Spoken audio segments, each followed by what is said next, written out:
Welcome to another episode of Rise to Liberty. Um, Pretty simple show today. It's just going to be going over some basics of a case. Some might know, some might not. I did see the chat before. Desert Rain. Good evening, by the way, everybody. Thank you for tuning in. I was in college when Mark Kilroy was murdered. He was a year older than me. Everyone was scared to go to Mexico on spring break after his murder. Completely understandable. Completely understandable. Hello, in from Michigan, making coffee, ready to listen to some cult stuff. Good evening from all over the country. Make sure and stay warm over in Michigan. It is quite cold over here in Utah as well. So make sure and stay nice and toasty. So in case you couldn't guess by the title, we will be covering the Mark Kilroy case, which seems to be kind of a turning point in a lot of this satanic panic stuff.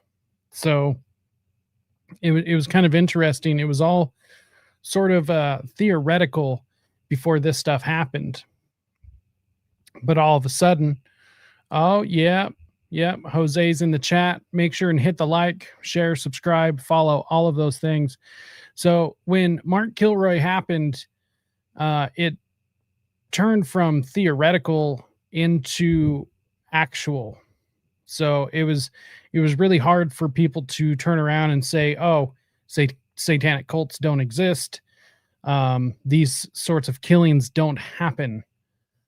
Let's go ahead and bring this up. So let's just run through this quick video. This is one of the best I found earlier today. It kind of just runs through the basics of what happened with the case itself for anyone who doesn't know. Came with a tragedy 30 years ago. 21-year-old University of Texas Austin student vanished during a spring break trip with a group of friends after crossing the border to Matamoros, Mexico. Kilroy was abducted and murdered by a satanic drug smuggling cult in Matamoros. The UT college student was kidnapped off the street, tortured, and sacrificed by members of a cult. His remains discovered the next month on a ranch along with other victims. On March 14, 1989, University of Texas at Austin student Mark James Kilroy was kidnapped in Matamoros, Tamaulipas, Mexico while vacationing during spring break. He was taken by his abductors to a ranch where he was held captive for hours before being murdered in a human sacrifice ritual. Adolfo Constanzo, the leader of the cult, told his followers that human sacrifice granted them immunity from law enforcement for their drug smuggling operations. It wasn't even just like immunity. Costanzo actually told them that they would be impervious to bullets, that they would actually be invisible to law enforcement committing these ritual murders. The ranch where Kilroy was murdered was in Matamoros, Santa Elena, and was owned by Brigido Hernandez. He was not a follower of Constanzo and was never charged with any of the crimes. The murder of Mark Kilroy drew worldwide media attention and initiated an international police manhunt because of the unusual circumstances of the crime. His body was found less than a month after his disappearance on April 11, 1989, and this is his story. They still talk about Mark's death every spring break. Mark had been kidnapped right behind him. My friend wasn't killed on the border. He was slaughtered. Mark James Kilroy was born on March 5, 1968 in Chicago, Illinois. His parents were James William Kilroy, a chemical engineer, and Helen Josephine Kilroy, a volunteer paramedic. They moved to Texas from the Midwest after their son Mark was born. Mark excelled in both academics and athletics as a teenager and played baseball, basketball, and golf with his friends at school.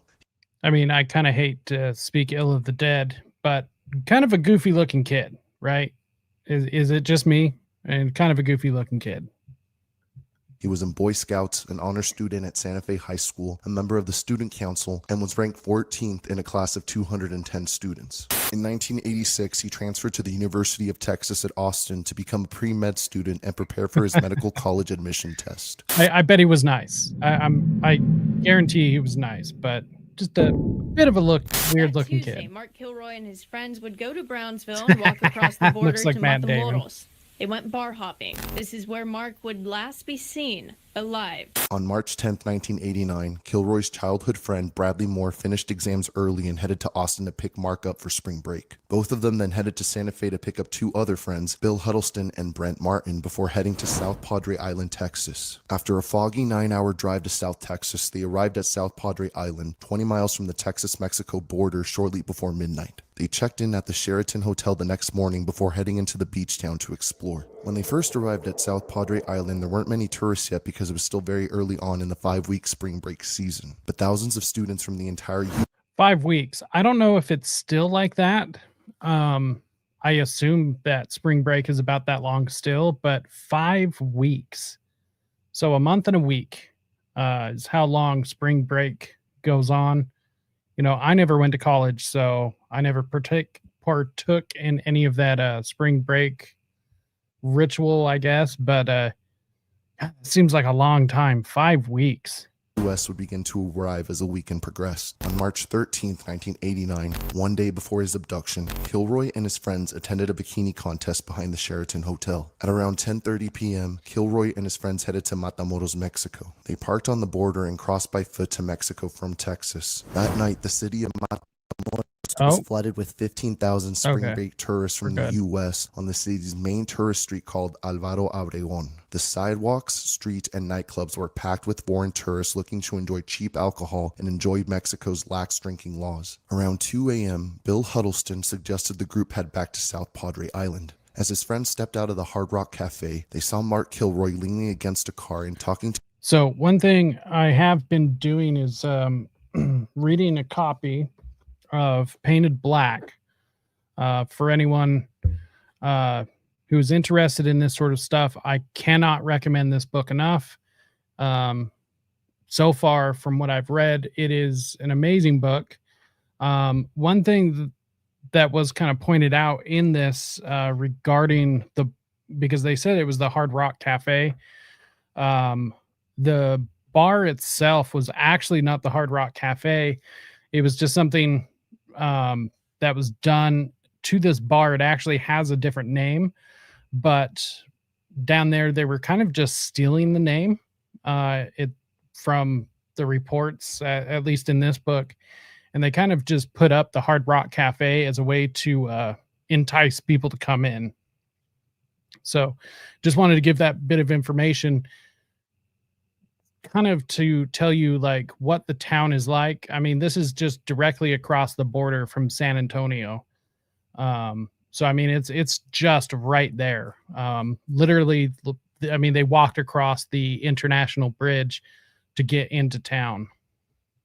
To a woman from the Miss Tanline Bikini Contest. Across Álvaro Obregón Street, thousands of tourists were leaving the bars and heading to the border town of Brownsville, Texas, but others moved in various directions. The large crowd of people made it difficult for Mark and his friends to walk across the border together without getting separated. Okay, that makes a bit more sense. Mark Kilroy stopped at the steps of a house on Álvaro Obregón to say goodbye to the woman from the Miss Tanline contest. He then waited for his friend Bill Huddleston to catch up to him. Bill had run off to a nearby alley to use the bathroom while Mark waited for his return. In the 5 minutes it took for Huddleston to come back and catch up to the friend group, Mark had... Now, I've heard different accounts. You know, it literally in Painted Black, it says that his friend Mark literally like ran behind a tree and was gone for like no less than 2 minutes. I mean, this says 5 minutes. So, I mean, kind of take that into consideration when you're listening to some of these stories as well. Vanished. His friends searched for him for hours, even after the establishments had closed down and the streets had cleared at around 4:30 a.m. They then crossed the border, assuming Mark may have already crossed to Brownsville, Texas with another group and was waiting near their parked car. Without cell phones existing, there was no way to get in touch with Mark and confirm his whereabouts. They waited a few minutes in the Brownsville parking lot before returning to South Padre Island, a 45-minute drive away, without Mark. They thought that Mark probably left for the hotel with somebody else. When they woke up the next day, Mark still wasn't there. His friends then contacted the police to report him missing. There were no witnesses. To Finley and his friends, it was like Mark vanished. 3 weeks later, the border town of Matamoros in the Rio Grande Valley would make national headlines. The search for Mark initially began as... One bit of information that I thought was interesting that came out of Painted Black is that Matamoros, like this is a town that was in the middle of kind of like a drug war. There was a family, the Hernandez family, that was kind of like a lower level cartel that basically controlled all the drugs in this town.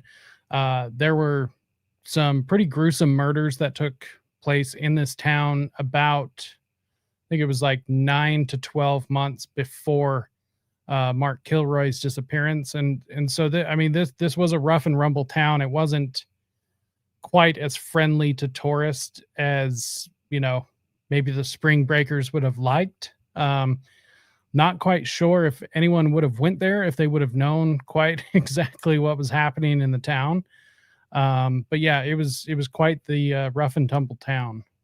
Routine missing persons investigation. Students that were reported missing in Matamoros in the past would often turn up in the following days with a hangover and blurry memory of the previous night's events. Mark Kilroy was just one of the 60 people who had disappeared in Matamoros in the first 3 months of 1989. However, his case drew more attention in the U.S. because his uncle, Ken Kilroy, worked at the United States Customs Service office in Los Angeles. And when the news reached his uncle, a police task force was created in Brownsville to search for Mark. And both the Mexican and U.S. authorities suspected that Kilroy's disappearance involved foul play. When Mark's friends reported the disappearance, customs agents went with them to Matamoros, Mexico to help retrace their steps. Yeah, watch out for those lasers, everyone. They got Ted twice. They got him twice, so make sure and watch out for those lasers. Good evening, Operation GCD. Good to see you, bud.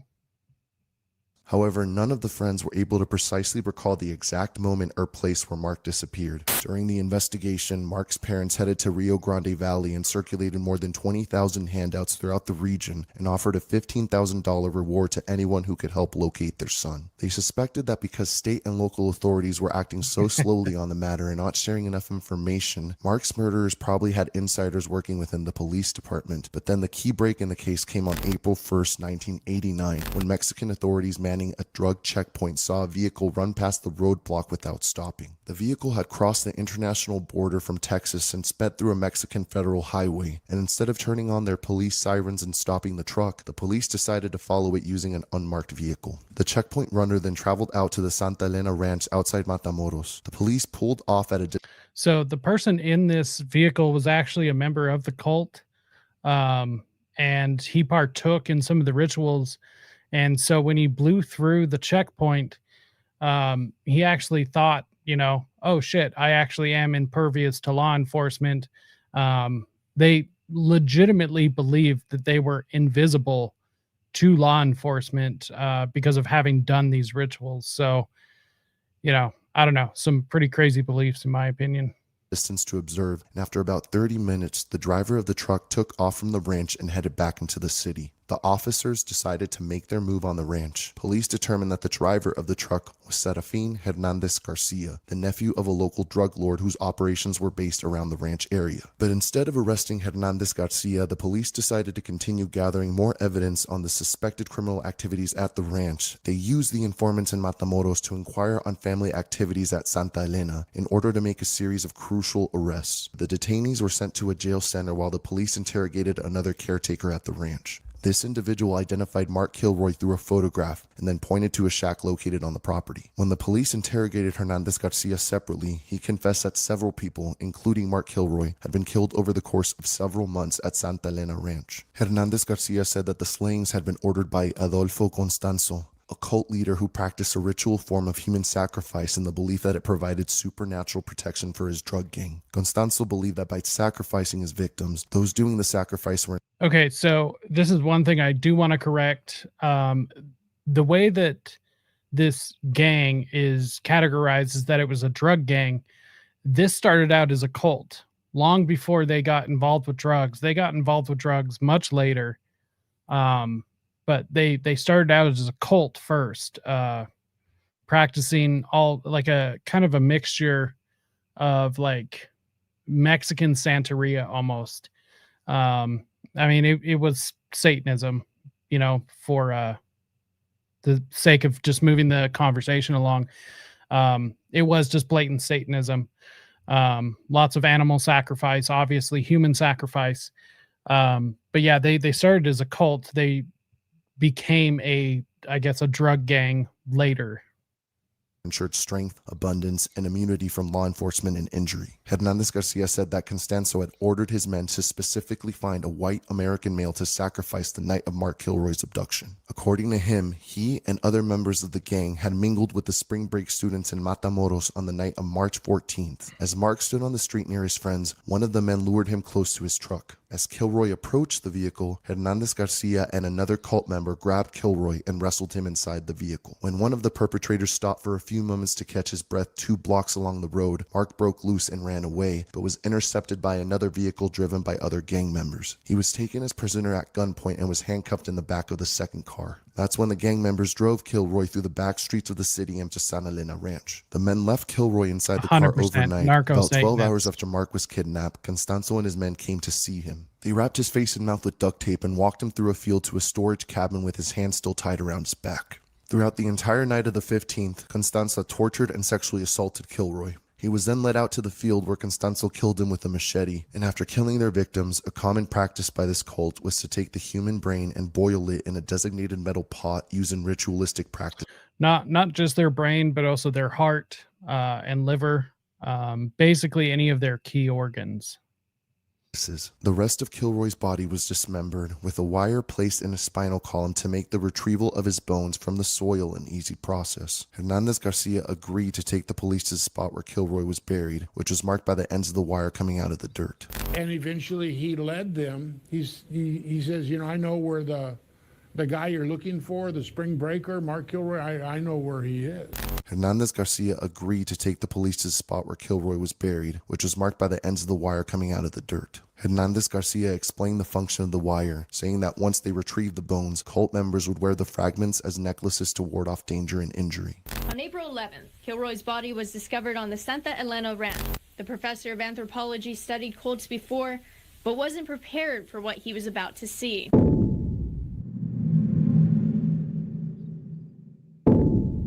On April 11, 1989, the police took Hernandez Garcia and the 4 other suspects to Santa Elena Ranch and forced them at gunpoint to spend several hours digging up the graves. When the excavation was concluded, the suspects had unearthed between 13 and 15 mutilated bodies, including Mark Kilroy's. All males who had all been killed over a period of 9 months. Mark Kilroy's corpse was officially identified after the Brownsville Police Department matched his dental records with the teeth found at the scene. Investigators concluded that most of the victims were rival drug dealers of Constanzo and not random abductees like Mark Kilroy. There was clearly a cast iron cauldron, and I'm looking over there before I even get out, and I already know what that is. Kilroy's and more than 14 other bodies would be found on the property. 2 weeks after the bodies were exhumed from Santa Elena, the Mexican federal police returned to the ranch early in the morning to burn down the shack and lay a wooden cross above the ashes. The shack and land where these grisly murders happened would be cleansed and burnt to the ground. They said that they knew the shack meant a lot to Constanzo, and burning it publicly would make him go insane. And this plan worked perfectly because reportedly the next morning, Constanzo went into a rage after the arson was reported on national television. Yeah, so I mean, this, as far as Mark Kilroy goes, he was specifically targeted because he was, you know, white, blonde hair, blue eyes. That was the motive of the cult at this time.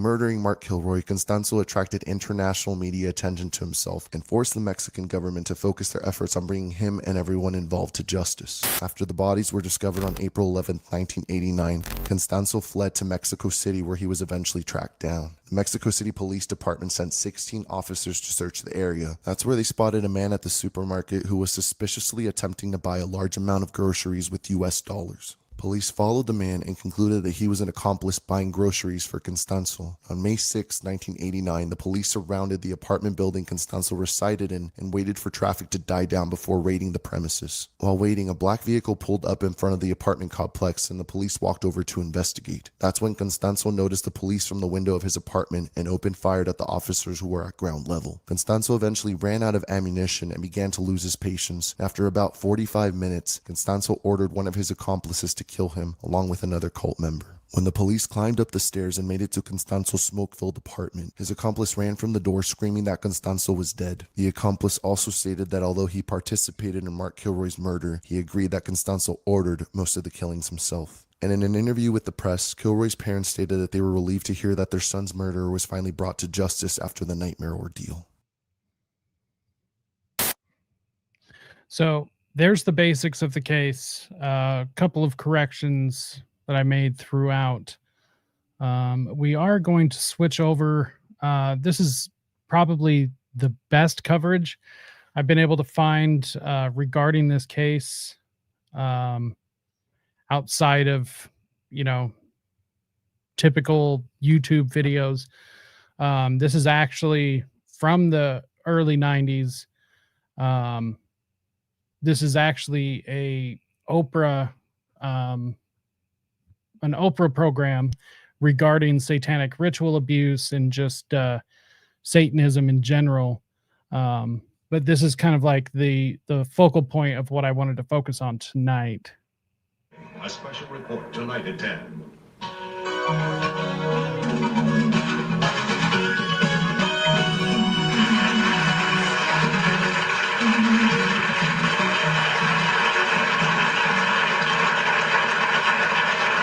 Everyone. My guest today came face to face with the most hideous acts a human being can commit, when a drug smuggler's worship of evil led to the human sacrificial slaying of Texas student Mark Kilroy and 12 other victims. The story began March 14th in Madam. Same. I actually cannot stand the woman. Especially nowadays. I think she's just gotten so much worse. But, out of all of the daytime talk shows, I think she did some of the best satanic panic coverage. Geraldo literally was just like a straight sensationalist. Although I do think some of his programs are definitely worthy of a watch. He was just a straight sensationalist. And so he just kind of bothers me because of that. But I'm with you. I can't stand Oprah. Morris, Mexico. It was early that Tuesday morning when Mark Kilroy and 3 friends were returning from a spring break celebration across the border. We kind of got separated and Billy kind of left Mark behind. We all came back to look for Mark and he was missing and hadn't really seen him since.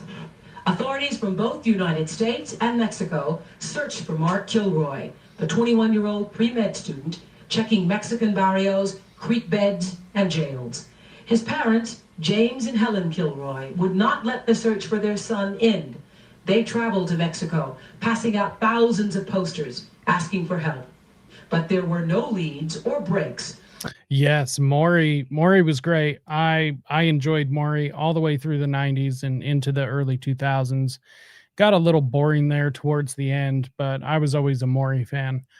One thing I want to point out, I do find this kind of interesting that because his uncle was involved in federal law enforcement, I find it interesting that this case got so much attention, whereas there's probably thousands of cases of, missing, murdered children who never got the attention like this. And so their cases were so easily dismissed. But as soon as, there was a federal law enforcement agent's family member that got involved, then all of a sudden this case makes international news. Until Mark's body was discovered in a mass grave containing the mutilated bodies of 13 people killed by members of a satanic cult. This is a look at the killing fields where Mark Kilroy and the others died, on a small ranch outside of Matamoros. Mark and the 12 other victims had fallen prey to the demonic tactics of this man, Adolfo Constanzo, an alleged drug lord known to his followers as... Once again, he became a drug lord after. So he went into Matamoros and got involved in the Hernandez drug family after. But by this point, he was already a cult leader. Okay. So this framing is in and of itself incorrect. So he was already a cult leader. They were already practicing human sacrifice by this point. He went in and basically, because of his persuasiveness and because of his charisma, was able to work his way into the Hernandez, like, lower level cartel family, and were able to convince them that through his rituals, that basically they would also be untouchable to law enforcement. Something that was kind of interesting that I noted in Painted Black. So at the age of 14, Constanzo was considered by his mother, Delilah Gonzalez, that Constanzo was a psychic prodigy. According to his mother, Constanzo knew things, quote unquote, knew things. Supposedly, he had a vision that Marilyn Monroe's death was not a suicide. Well, I mean, it doesn't take a psychic to know that. And he gained something of a reputation in his mother's immediate occult circles. Apparently, his mother was a practicer of Santeria. One thing that's interesting, Constanzo actually did not grow up in Mexico. He was born in Miami, grew up in Miami, and then ended up moving to Mexico. So that was something kind of interesting. I believe his family's actually Cuban. Anyways, his mother was a Santeria practitioner. So she had occult circles. But so he gained somewhat of a reputation in his mother's immediate occult circles for his out-of-body experiences and his predictions of the future. Whether these recollections have any validity is somewhat beside the point.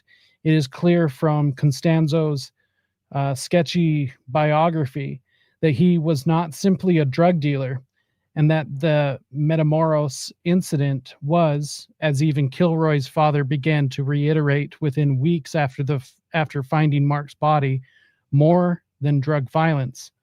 Constanzo and his gang did not use drugs themselves. They were a cult of entrepreneurs who moved into the drug transporting business because of its enormous profits and who enjoyed a competitive advantage over narco Satanists, basically, which is basically their competitive advantage over other drug traffickers, which the other drug traffickers lacked.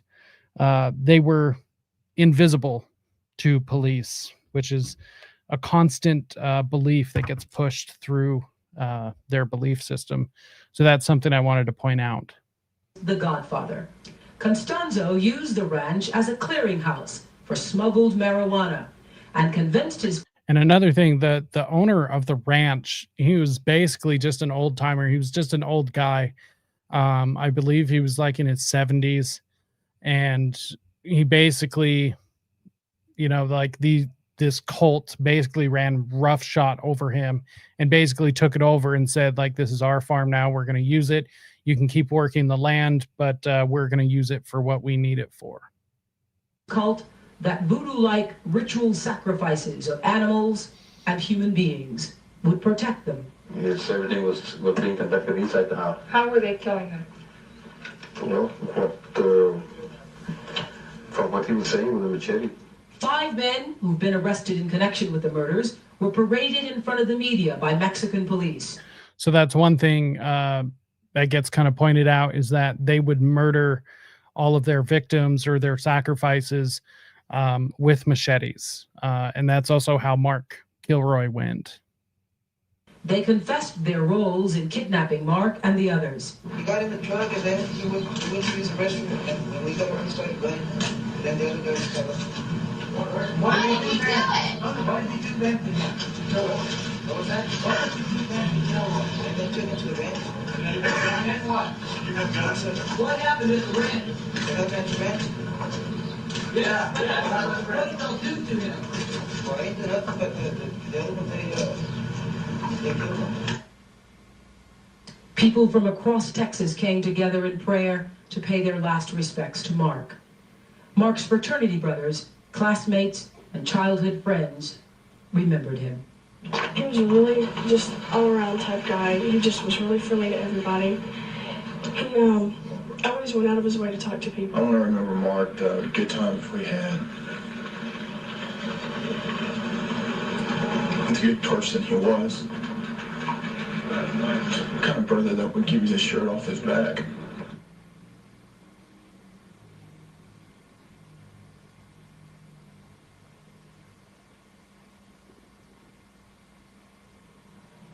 My first guest today was celebrating spring break with Mark Kilroy and was with him the night he was kidnapped. He was the last person to see Mark alive. Meet Bill Huddleston. Bill's mother, Gwen, a close family friend of the Kilroys, helped in the month-long search for Mark and has handled the media for the family throughout this entire tragedy. Patricia Pulling is all too familiar with Mark Kilroy's story. Her son killed himself after his involvement in a cult. She, along with police officials, investigated the scene where Mark Kilroy and the others were murdered to get first-hand information on the group's motives. And my next guest became very involved with the Mark Kilroy case shortly after Mark disappeared. He worked closely with the Mexican officials in the search and says that locating Mark would not have been possible if it had not have been for the Kilroy perseverance and determination. Meet Attorney General of Texas. And the fact that his family was federal law enforcement and they took it personally and they bumped it up through the chain, I am sure. Jim Maddox, we're glad to have you all join us.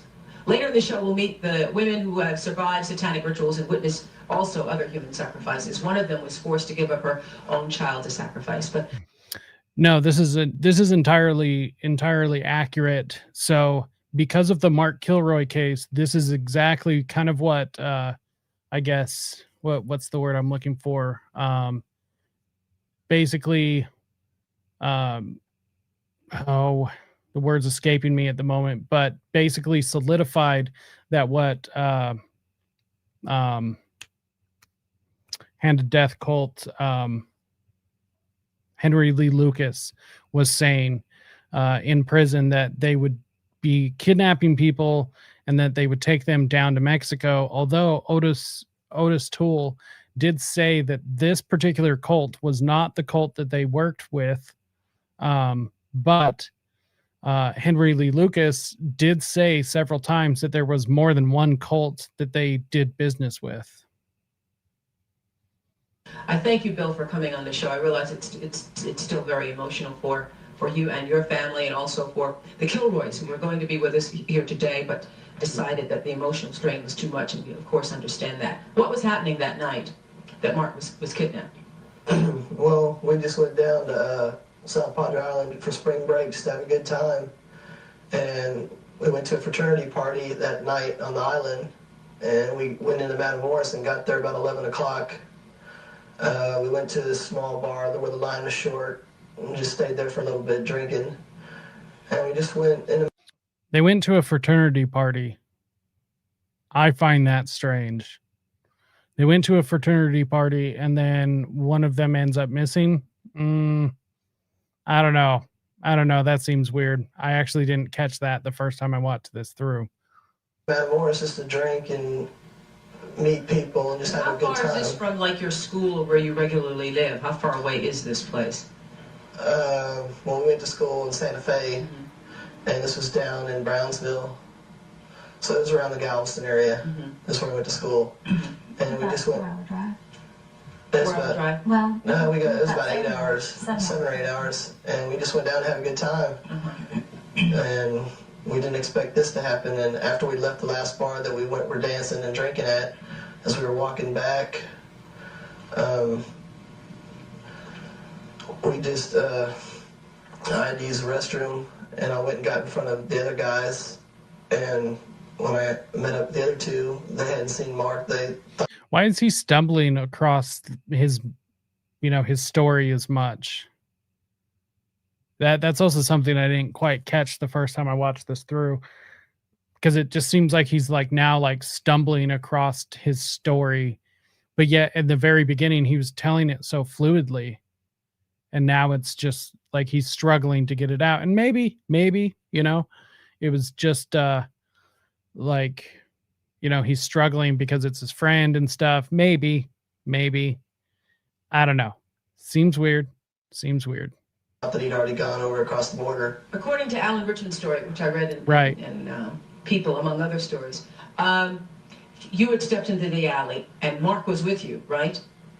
No, there was no alley that we stepped into. That's wrong. There's a lot of false information. Okay. What actually happened, we just were walking back on the main strip, and I mean, there were dark areas, but it was still lighted, and it was a closing time. People were walking back. What time of night is it? It was around 2 a.m. And as we're walking back, there's still people walking towards us too, so we were spread out, but we were basically together. And I stepped in front to go use the restroom in front of them to meet up with them. And when I got through using the restroom, I met back up with Bradley and Brent, and they had seen. Right. I mean, this is also a good point. You know, I mean, he is on the Oprah show, which at the time is like massive. So, you know, I'm not totally counting that out, but it does just seem a little weird. You know, I don't necessarily think like, you know, he sold his friend out or something like that, but it's just a little weird. Like he was totally normal, and it kind of seems like he's back to normal now, you know? I don't know. It's just kind of weird. Scott, I don't know. When I lived on Padre Island, guys who grew up in rich families used to talk about partying in Mexico all the time as teenagers. Well, I bet. I mean, it's just like right there. It's literally right across the river. So, I mean, I assume it happens a lot. I mean, there's so much foot traffic and vehicle traffic that goes directly across there every single day. I mean, there's a lot of people that live in Mexico, come up here, work, and walk back every single day, and vice versa. So, you know, it's not unheard of. Literally and figuratively. Mark But Mark was with them when you left, right? Right, and I thought all three of them were going to be together, and they were just walking along, I guess, just checking out the streets, just looking around, just having a good time, not expecting Mark anything to have happened. And when I met up with them, they thought that he was in front of them and that already across the border. And I thought no, that he was farther back, because I thought possibly he might have been talking to this guy. And what guy? There was this Mexican guy that was motioning, and I don't know if it's to Mark or not, but it appeared to be that way at the time. And I went back, and Bradley and Brent went across the border to see if he was there, and there was no sign of him anywhere. So obviously, if we pick up the story here. Okay, here's what I don't understand though, because he said that they went across the border to check if he was there, but he also noticed a Mexican man motioning towards him, but allegedly the story is that he was talking to one of the contestants in the Miss Tan Line competition. So that would have been on the Mexico side, or at least that's how I've understood it. So maybe I'm misunderstanding that the Miss Tan Line contestant was on the American side, but then it doesn't make sense to me that like the Mexican man, you know, signaling towards Mark. I don't know. That part's a little confusing to me. Mr. Maddox, the man who motioned him to the truck got him in the truck. They did. They got him in the truck at gunpoint and basically held him and moved and drove the truck around, met another car, and he got out and tried to run and was not successful in getting away. Another car cut him up, cut Mark off. The area where he was attracted was an area where there are a lot of street vendors. There are people selling all kinds of wares. There are a lot of restaurants and bars. And we, frankly, in the investigation, were surprised that we did not find somebody who saw something that was unusual. So these men, how many men were there at the time? I think that there were probably... Yes, this is another thing that is pointed out and painted black. The friend of his that was just speaking actually had to be put under his hypnosis to remember the Mexican man and what he was wearing, what he looked like, and all of these things. And that is totally sus. Totally sus. Probably a half a dozen or more. I can't tell you exactly, but quite a number. In a car or truck or van? In a truck, and then also in another car. Okay, and so they were out looking for a white male on spring break. That's right. Mark was a good kid, not involved in anything unusual. There were 50,000 young people there in that area at that time, and they had been instructed just simply to find an Anglo spring breaker. For the purpose of sacrifice? Yes, that's correct. When we come back, we'll talk about what happened at the ranch. Back in a moment.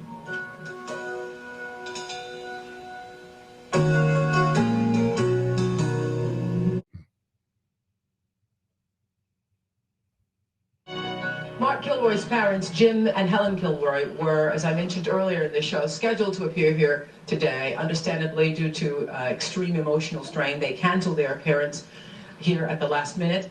Here are Mark's parents sharing some of their thoughts and feelings about their son's horrendous murder. Mark was just a good young fella. The way he was, the way we were when we were with him, he made us proud. We loved him a lot. They just must be possessed by the devil. That would be the only explanation for such a bizarre and for what they did. I think they'll never really ask for forgiveness for what they did. I hope they do someday. Because someday I'd like them to go up and apologize to Mark.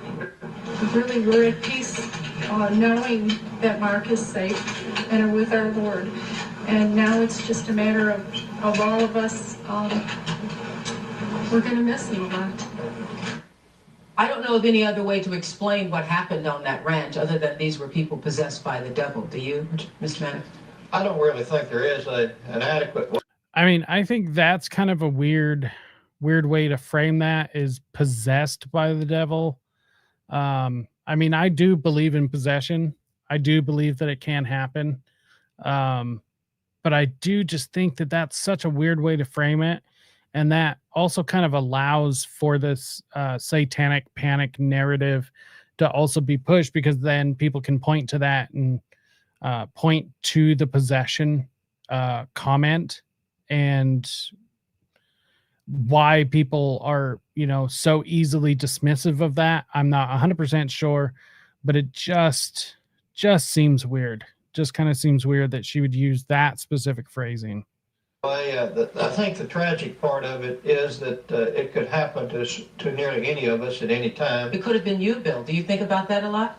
100% they targeted a white American. I thought about it. I try not to think about it. I try to stay away from thinking. In fact, regarding the targeting of a white American in Painted Black, the author is talking about the reason why they targeted an American specifically was because they were trying to get powers on the opposite side of the border, is what they believed. And so they believed that they were covered as far as like protection from law enforcement and everything on that side of the border, on the Mexican side of the border, but that they needed to sacrifice a white American to be able to get protection from that side of the border, which, I mean, all of this is like completely nuts to me. But I mean, that allegedly is the belief as to why they targeted specifically a white American. About that, it gets scary. You think about it, Gwen, that it could have been your son? Sure. Mr. Maddox, what happened at that ranch? Well, basically, they held Mark in a small shack for about 11 hours. They wrapped his head with thick duct tape, this kind of gray, really heavy tape. They gave him bread and water, and they assured him during the course of...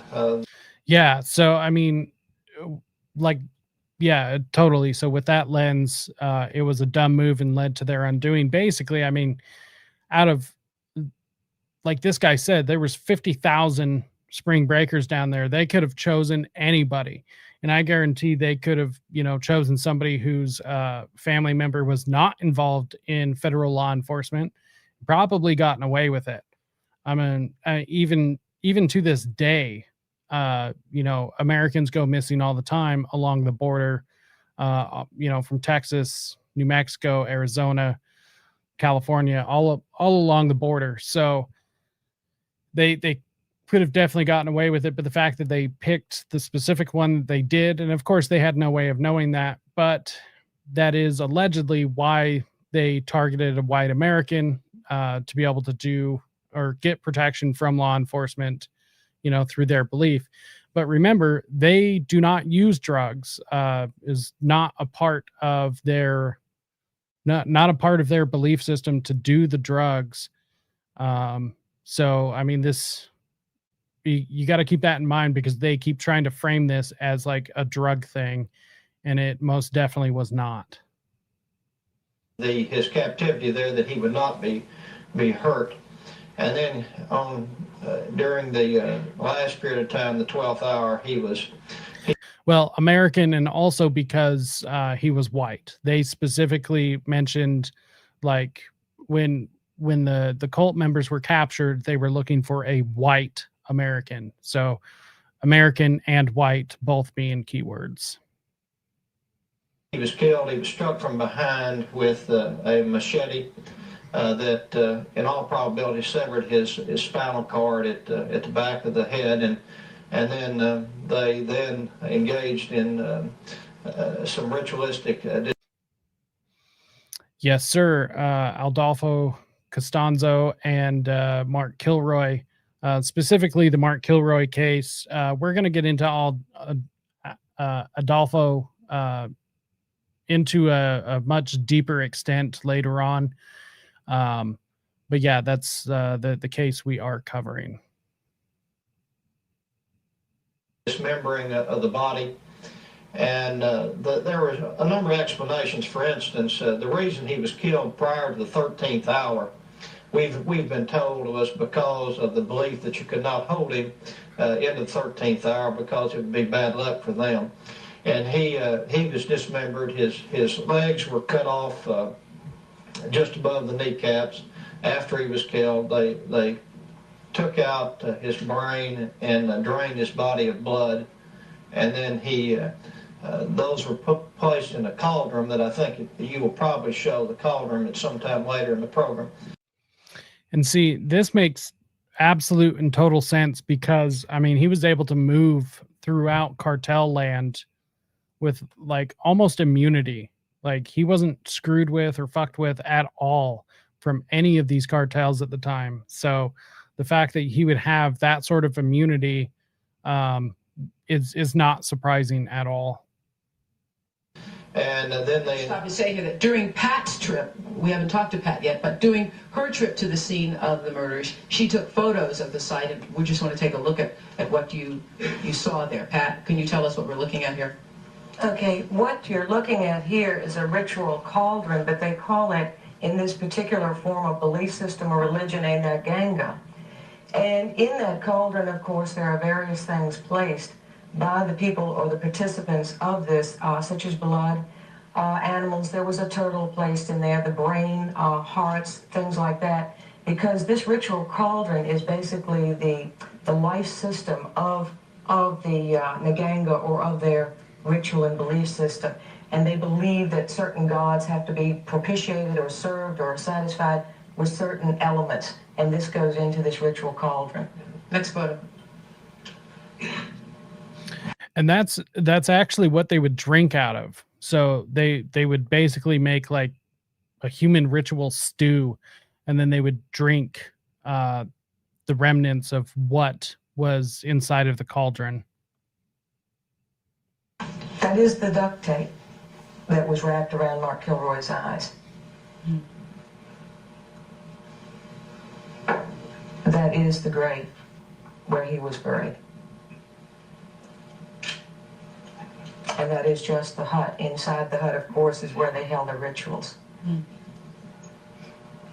And so, this is what is called an oshosi, and that generally is a ritualistic artifact used, and this appears to be, according to some of the experts who are really involved with this, appears to be, that's an artifact that's used to ward away police. Did anyone else find it weird that she was just kind of like standing there, like pointing at things?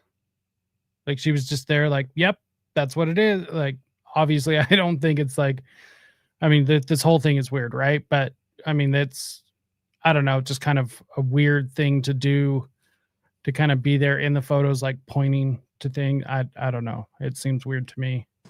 Protection from police. So their whole purpose of killing Mark and the 12 others was they thought to protect them from police. Is that right? Yes, the purpose was to set up a black magic shield around them that would protect them not only from apprehension, but also would protect them from bullets, and also would give them good luck. And Mark was sacrificed after a particularly good marijuana transaction that took place. And So this all stems from drugs. It stems from drugs as a background. It could be done without drugs. We did not find that the participants in this particular activity were actually used. Oh, 100%. Yeah, Oprah is a human trafficking witch for sure. I mean, just look at her, her spiritual guide, John of God. I've talked about him on the show before. We should probably talk about him again. Yeah, she is by far, she is deeply involved in all of this, and she is a master human trafficker. I mean, just look at her girls' school over in Africa and everything. I mean, it gets sketchy. Anyone who's interested, there's actually a story I covered. It's a really long show, but I highly recommend it. It's all about Oprah Winfrey being the cause for why Dave Chappelle left Hollywood on his trip to Africa. Yeah, her and a group of other black entertainers, including Bill Cosby and a lot of other people. You'll just have to go watch it. They basically threatened Dave Chappelle to get out of town or stop his show, the Chappelle Show, and or get out of town. And that's basically why Dave Chappelle, I break down the whole story. So it's a good story if you're interested in that sort of thing. Using drugs at the time other than alcohol. They inside the shack there, they would do the sacrificing. You passed the pictures, but there were wires from the top from which they would hang the bodies. They had a sacrificial table there, and then they would smoke cigars and sit there and enjoy the good life and celebrate their good times of having brought in a tremendous amount of money from the drug deals, drink a lot of alcohol. And then in this particular case also, another tragic thing that happened is that after the death and in the burial ceremony, they put Mark there, but they took it and ran a wire. For the show that we're watching right now, is that what you're wanting a link for? Through the spinal cord, and that wire was left showing from the ground, wherein after the body decomposed, they were going to go back and pull out the bones, because the bones are used in a sacrifice. I mean, in their religious rituals, the bones give them certain blessings in theory, and their religion may or may not have been well defined, but it was very clearly a form of an occult type religion. So they're going to make a necklace out of his bones? Out of his backbone, that's correct. And that is it's not uncommon thing for them to use bones in the different religious activities. How prevalent is this? I know, just as you all did, when I awakened to hear this story, I thought the world had gone mad. But having done shows like this before and being somewhat knowledgeable about what's going on in this country, I realized that what happened to Mark Kilroy, which is one of the reasons we're doing this show, happens throughout this country to children who were snatched from the streets. And perhaps maybe because it was Mark Kilroy and he's a pre-med student and was older and his parents absolutely persevered, some attention is being brought to this subject, but it happens all the time. So for anyone who is curious, I'll just show this real quick. Over on my channel, it's this one right here, Unveiling Oprah and Dave Chappelle, The Untold Story. this is the episode. I posted it in the chat, but I will make sure that it is in the episode description as well. Time. Well, I think that the troubling aspect of this is that we do not know how often it happens. In this particular case, we found 15 bodies. Only about 5 or 6 or maybe half were used in ritualistic type killings. The other were killed as a result of revenge type motives or other kind of broken drug deals. But there are all kinds of people disappeared that we never know where they are. We've had all kinds of reports of missing children where they are practicing a lot of these type things. We just don't have any way of knowing. But I think there's one message that's very clear, though, that if a parent or a loved one sees someone else involved in this kind of activity, this kind of offbeat type activity, I think that it must be taken very serious, and then there should be intervention if at all possible. Yeah, we're going to meet a parent later on whose son was involved with other boys who were doing Satan worship, but she didn't take it seriously enough. Well, I think it happens. I think that's the kind of thing that happens all the time, and I think where people really need to look is where there is a heavy Caribbean influence, particularly from the islands, where there are a lot of people around that have grown up practicing these kind of religions. But again, human sacrifice. But you don't want to indict all Caribbeans here. No, absolutely not. Thank you very much. We won't. Because I love the islands. Well, I love the islands. No. We don't want to discriminate against the islands, people. Like, calm down. It's not just them, right? Not all islanders. I just think that's interesting. Even back then, the social justice. But these practices have come from Africa into the Caribbean islands, a mixture of a number of different religions. This particular religion you're talking about. Yes. What do you want to say? This particular religion, yes. One of the things, though, that I work more with than the Afro-Caribbean religions, this was more of a surprise to me, is the ritualistic crime and murders that are going on in this country, many but done by adolescents, and they are for Satan worship, and they're not Hispanic in background. They're or Caribbean or African they're white, middle to upper middle class kids. Right. And it's not an epidemic, but it's very widespread. The photos you're about to see right now are of the 2 alleged ringleaders in the Kilroy murder and the others found in Matamoros, Mexico. These people have not been found, but if you have information or leads, please contact your local authorities. Adolfo. So this was actually before he was caught. Well, he actually wasn't caught. He ended up ordering one of his cult members to kill him. But this was before they had caught up to him in Mexico City, which I find incredibly interesting. De Jesus Constanzo, considered to be the godfather of this group, and Sarah Aldrete, suspected to be Constanzo's girl. And I always wondered, was she the one that was in the Miss Tan Line competition? Like, is that her? Is that the one that Mark Kilroy was talking to? Girlfriend and partner. If you have any information, you contact somebody immediately. I wouldn't necessarily go up and approach them. When we come back, we'll also meet a woman whose baby was used for human sacrifice in a satanic ritual, and hear her extraordinary story of her escape from this cult. Back in a moment.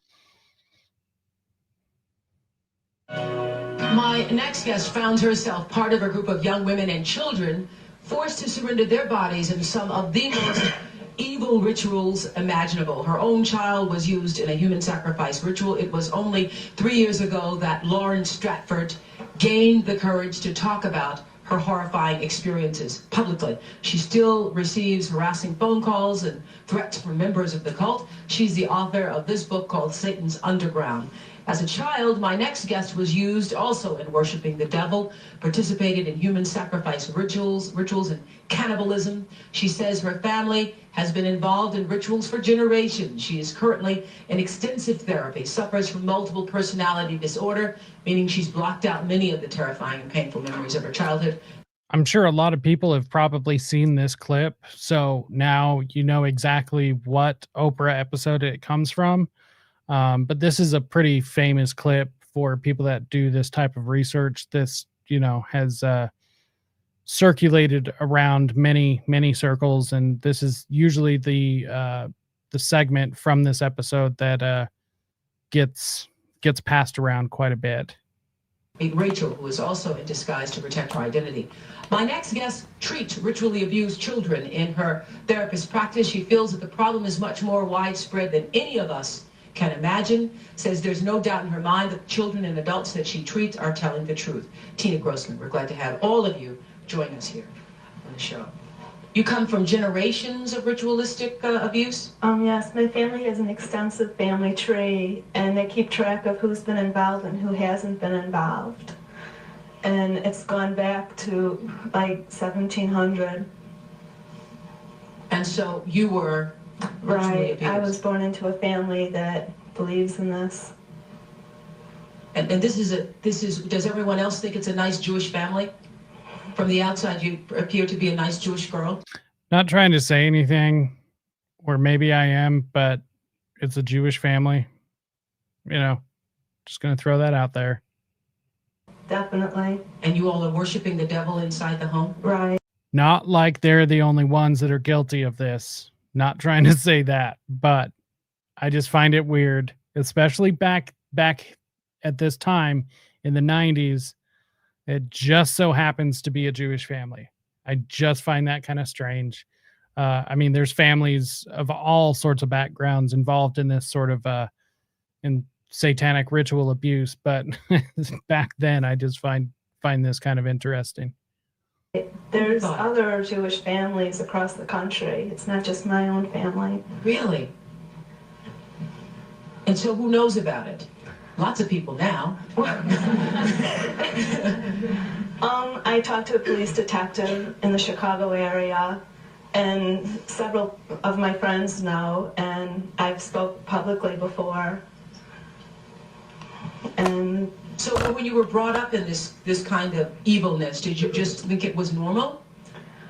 I blocked out a lot of the memories I had because of my multiple personality disorder, but yes, it's like if you grow up with something, you think it's normal. Mm-hmm. I always thought. So what kinds of things? You don't have to give us the gory details, but what kinds of things went on in the family? Well, there would be rituals in which babies would be sacrificed, and you would have to, Whose babies? There were people who bred babies in our family. No one would know about it. A lot of people were overweight, so you couldn't tell if they were pregnant or not, or they would supposedly go away for a while and then. I thought that was kind of an interesting point. There were so many people that were overweight in her family, you couldn't tell if they were pregnant or not, or her family members would just go away. But God, how horrific that, they were baby milling, and they were producing babies to be able to do this. But I did think that was kind of funny. It's like, oh yeah, the women in my family were so fat you couldn't even tell that they were pregnant. And come back.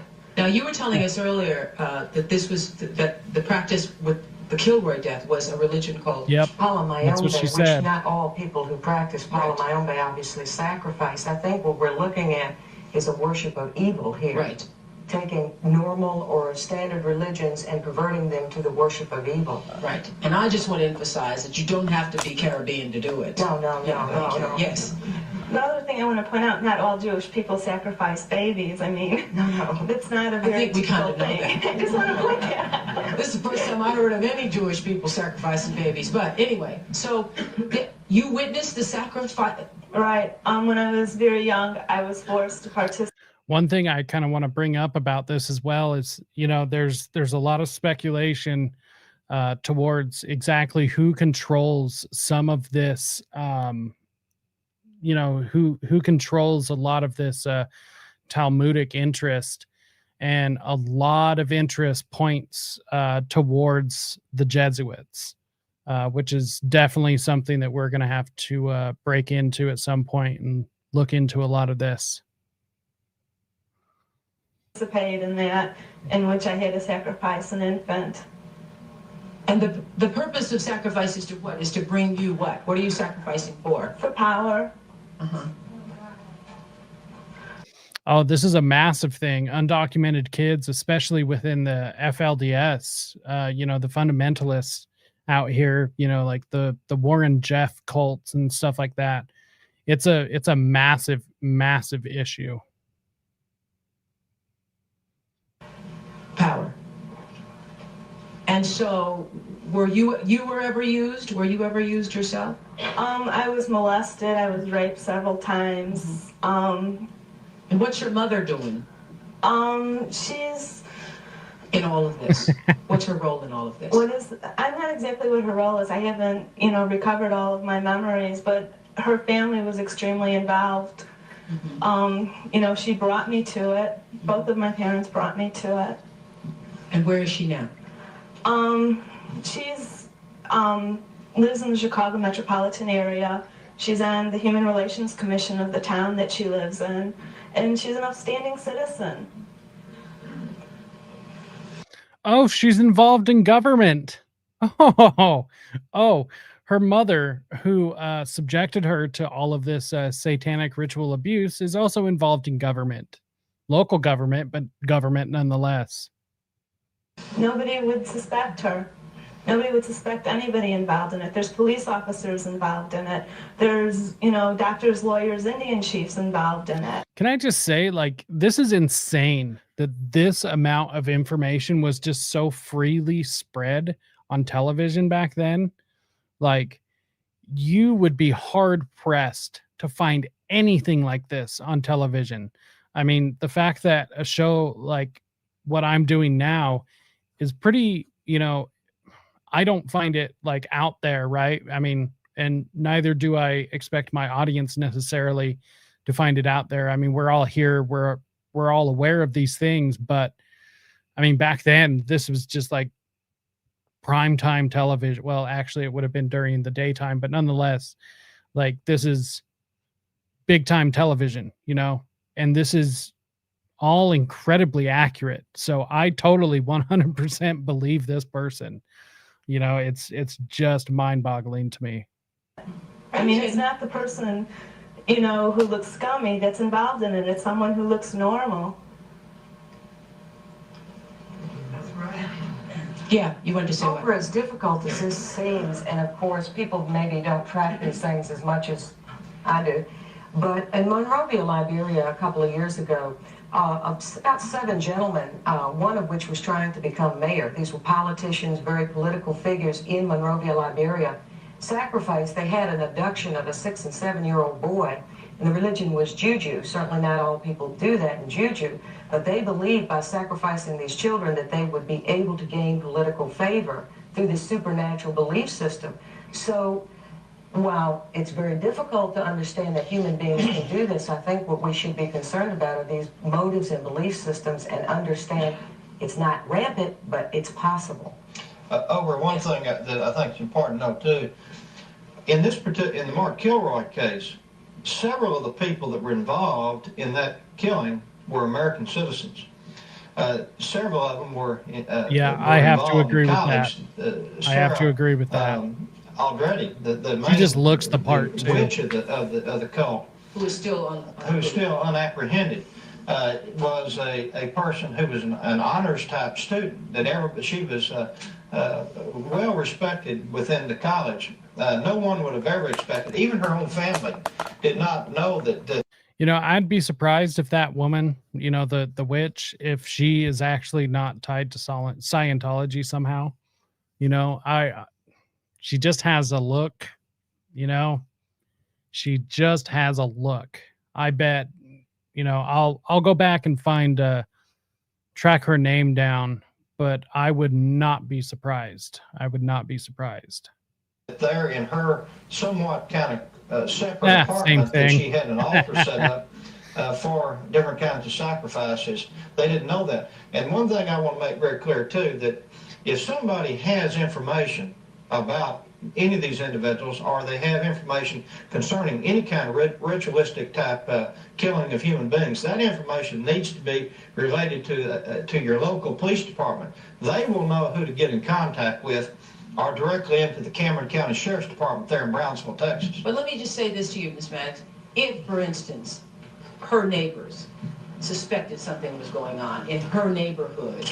I don't know how you go to the police and say, this upstanding family of Rachel's, you think that they're doing devil worship in their house. It is really hard because they think, first they think you're the Right. That's kind of a good point she's making is, and that's kind of part of this psyop, right? Is that how do you go and actually accuse somebody of doing this? Because if you went to law enforcement and accused somebody of, devil worship, well, first of all, devil worship itself is not a crime in and of itself. It's, the harming of children or, the sacrificing of babies, the mutilation of people, like all of these sorts of things. These are the crimes. And as soon as you say something like that nowadays, back then, they would probably take you more seriously back then. But I mean, even then you would most likely get laughed out of a police station. It's just that's kind of the problem with this is you kind of can't just point your finger and be like, witch. kook. That's right. Instead of us on the Human Relations Committee. Yeah, I tell you, it's interesting. In Austin, Texas, just before. Oh God, somebody on the Human Relations Committee? No, they couldn't. They couldn't possibly do anything that terrible. Maybe a little corruption, but nothing like that. For probably a month before the Mark Kilroy disappearance, there was a symposium on Satanism and the occults, and frankly, most people were there giggling and not taking it fully serious, and some of us did not even regard it as that serious. And obviously, one of the points we need to make very clearly is that both law enforcement and the general public has got to take these kind of things very serious, and there should be intervention if at all possible. All right, we'll be right back. Back in a moment.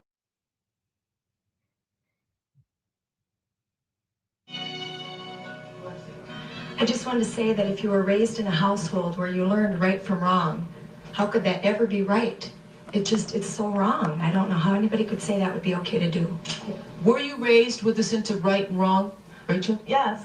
It's like I had both. To the outside world, everything we did was proper and right. And then there were the nights that... Right and wrong is relative, depending on how you're raised. So, this is... It makes sense. If you're raised like that, yeah, right from wrong. But, there's going to be a certain amount of that that's instilled in you. Not all of it is just intuitive. Things changed. That things just got turned around. What was wrong was right, and what was right was wrong. That's what helps to create somebody to develop MPD. Mm-hmm. Multiple personality. Right. You were saying, Mr. Maddox, what? Well, I think that until someone could see the site and see what actually took place there.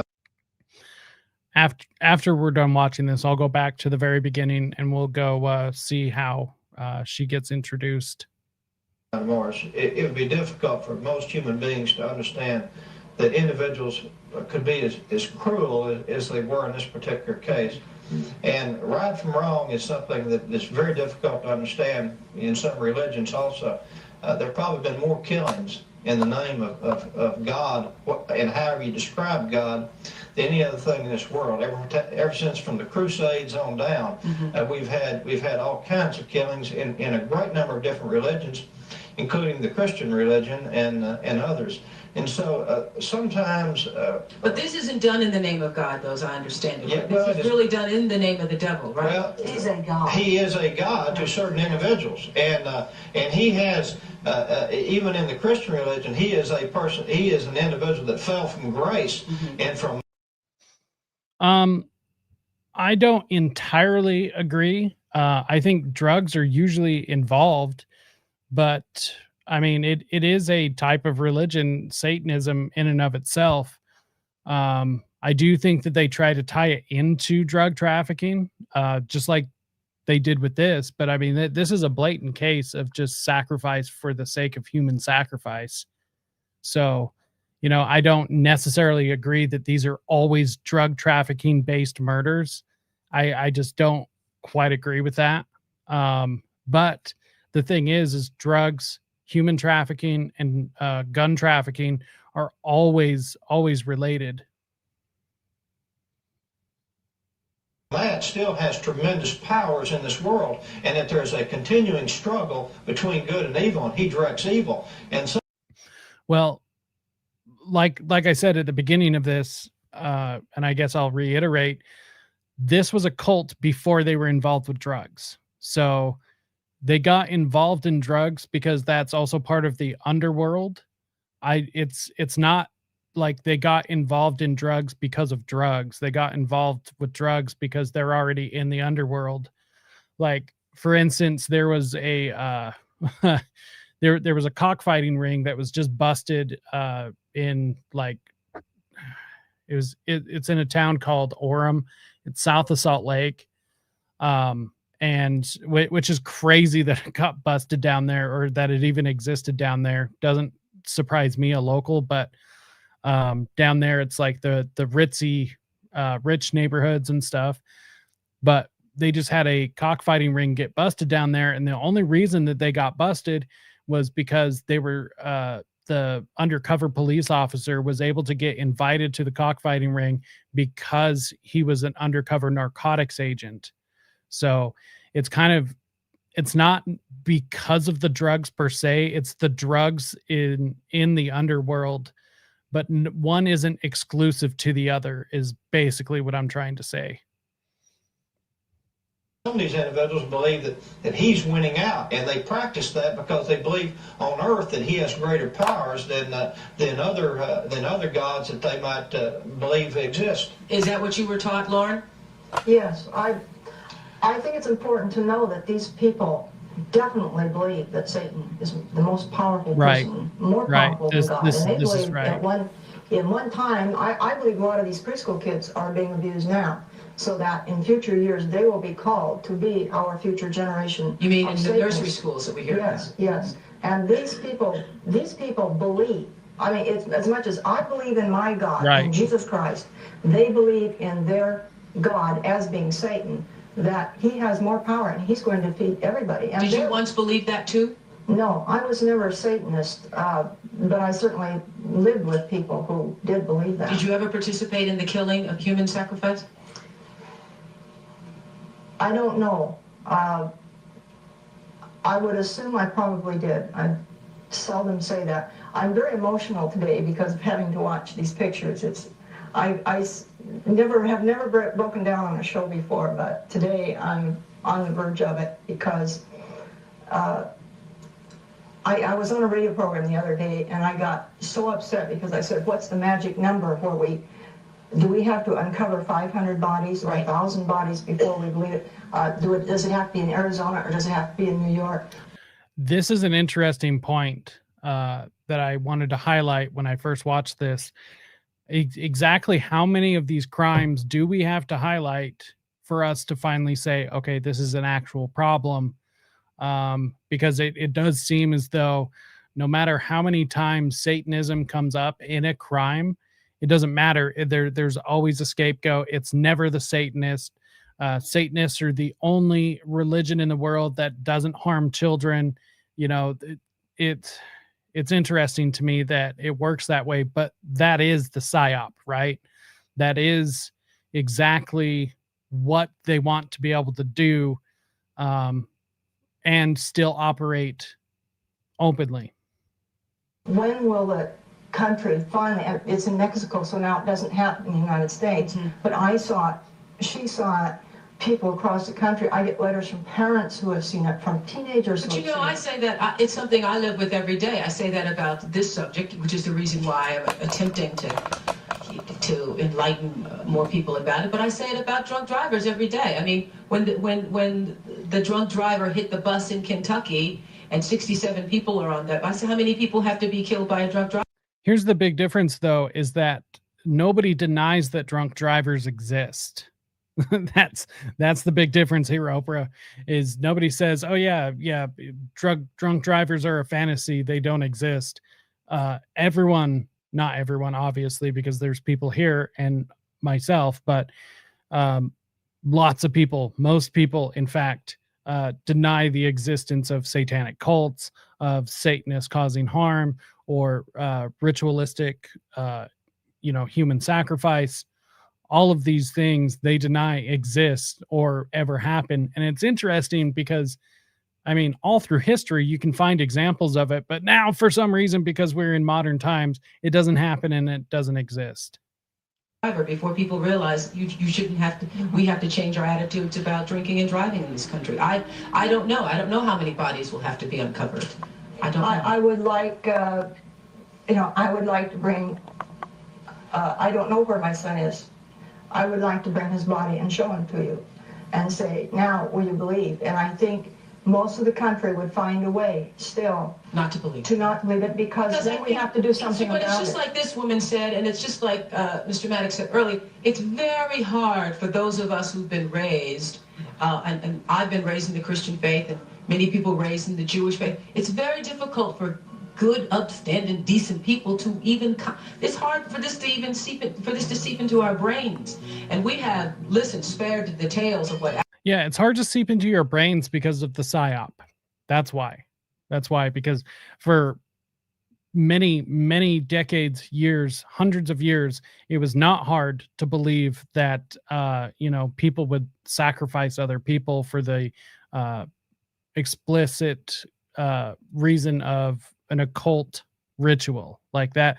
That wasn't so far-fetched, but for some reason now, after they started pushing a psyop, now all of a sudden it's hard to believe. Actually happened at that ranch. It's hard for the human mind to conceive that this is what went on. Don't you agree? Yeah. Mm-hmm. We'll be back.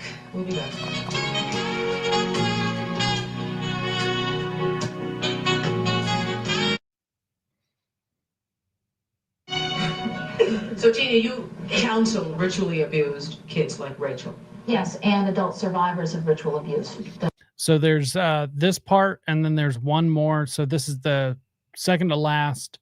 This part's like a little over 9 minutes, and then the last part is only it's less than 2 minutes. So we're almost done with this. Treatment of MPD. And you say that it is far more prevalent than we probably imagined. There's no question about it. Because I know a lot of people are shaking their head here, and I'm sure that when you go back home, I mean, everyone's going to try to make you look like you're crazy. Oh, definitely. Absolutely. They do that all the time. It's very difficult to believe. So how is it that you come to believe these people, Tina? Well, I've treated over 40 survivors of ritual abuse, adult patients with multiple personality disorder, and from many states in this country, as well as Canada. What we've seen and heard and gone through in the abreactions, which is the remembered experiences of that, we are hearing the identical same things from these adults. Okay, these are not children that are 3 years old, and you can, as an adult, perhaps rationalize that this is fantasy material. These adults are saying things, they have never met each other before. They are describing identical rituals, just the same as, since I'm Jewish, you could go to New York or California and describe a Seder in one state or another, and as a Jew, you would recognize it. This is the belief system in evil and the power that evil gives you. And so it has these certain rituals. So they are very similar with all of the survivors. See, but I am very surprised because the Jewish faith is the Jewish faith, and worshiping the devil is not a part of the Jewish faith. But the primitive Jewish people do not. I just think it's interesting that this is also the faith that they tend to focus on during this broadcast, because I mean, Christianity has been brought up more times, I would say, than Judaism, but they're focusing on Judaism, which I find incredibly interesting. Definitely some form of projection. Worship the devil. But before there was Christ and before there was a system of one God, there was paganism. Mm-hmm. And still exists in the world.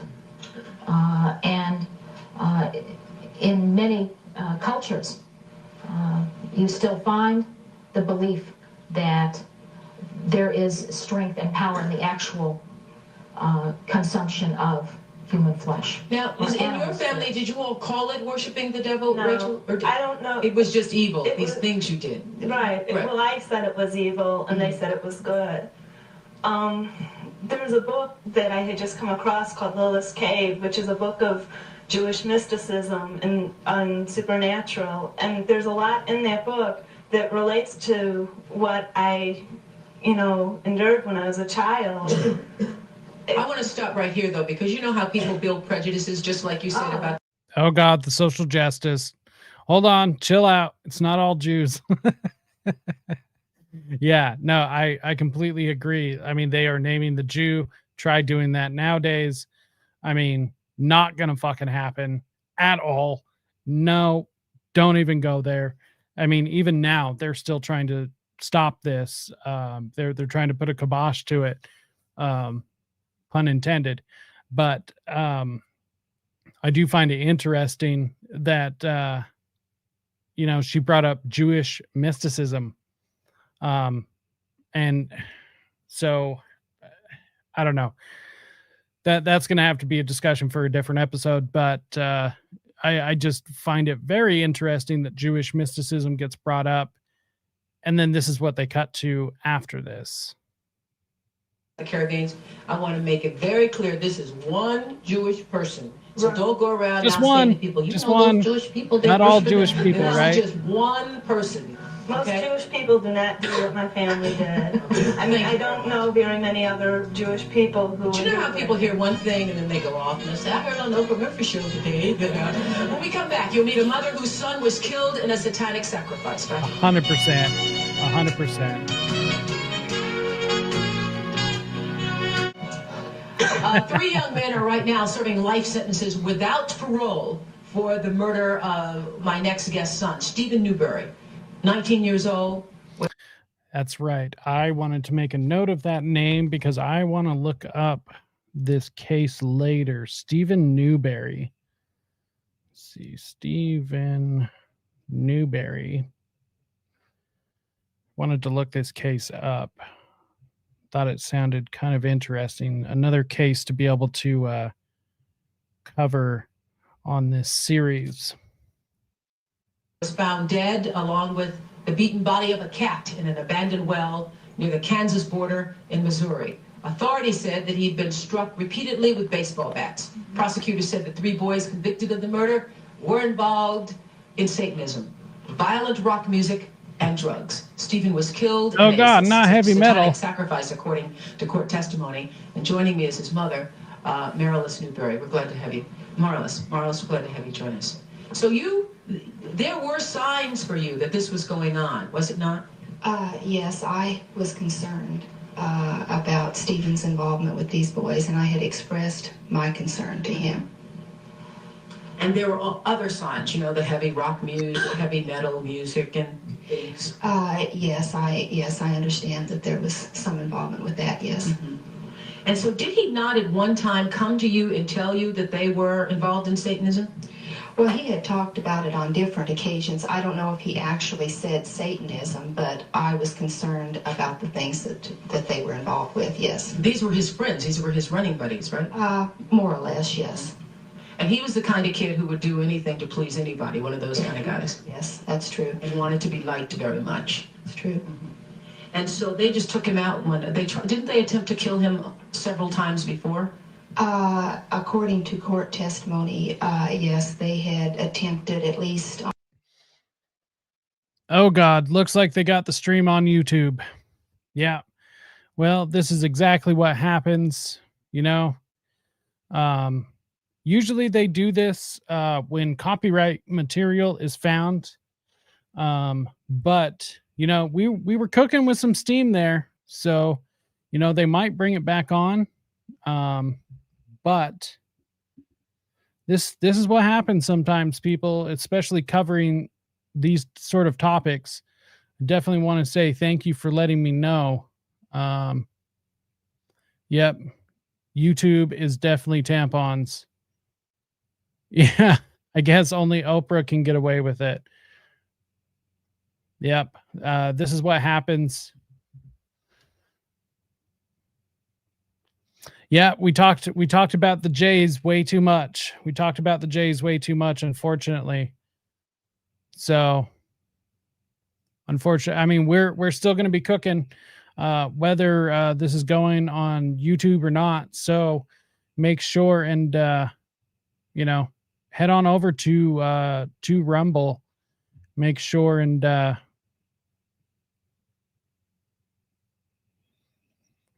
let's see. Let me make sure stream is still going on X and Rumble.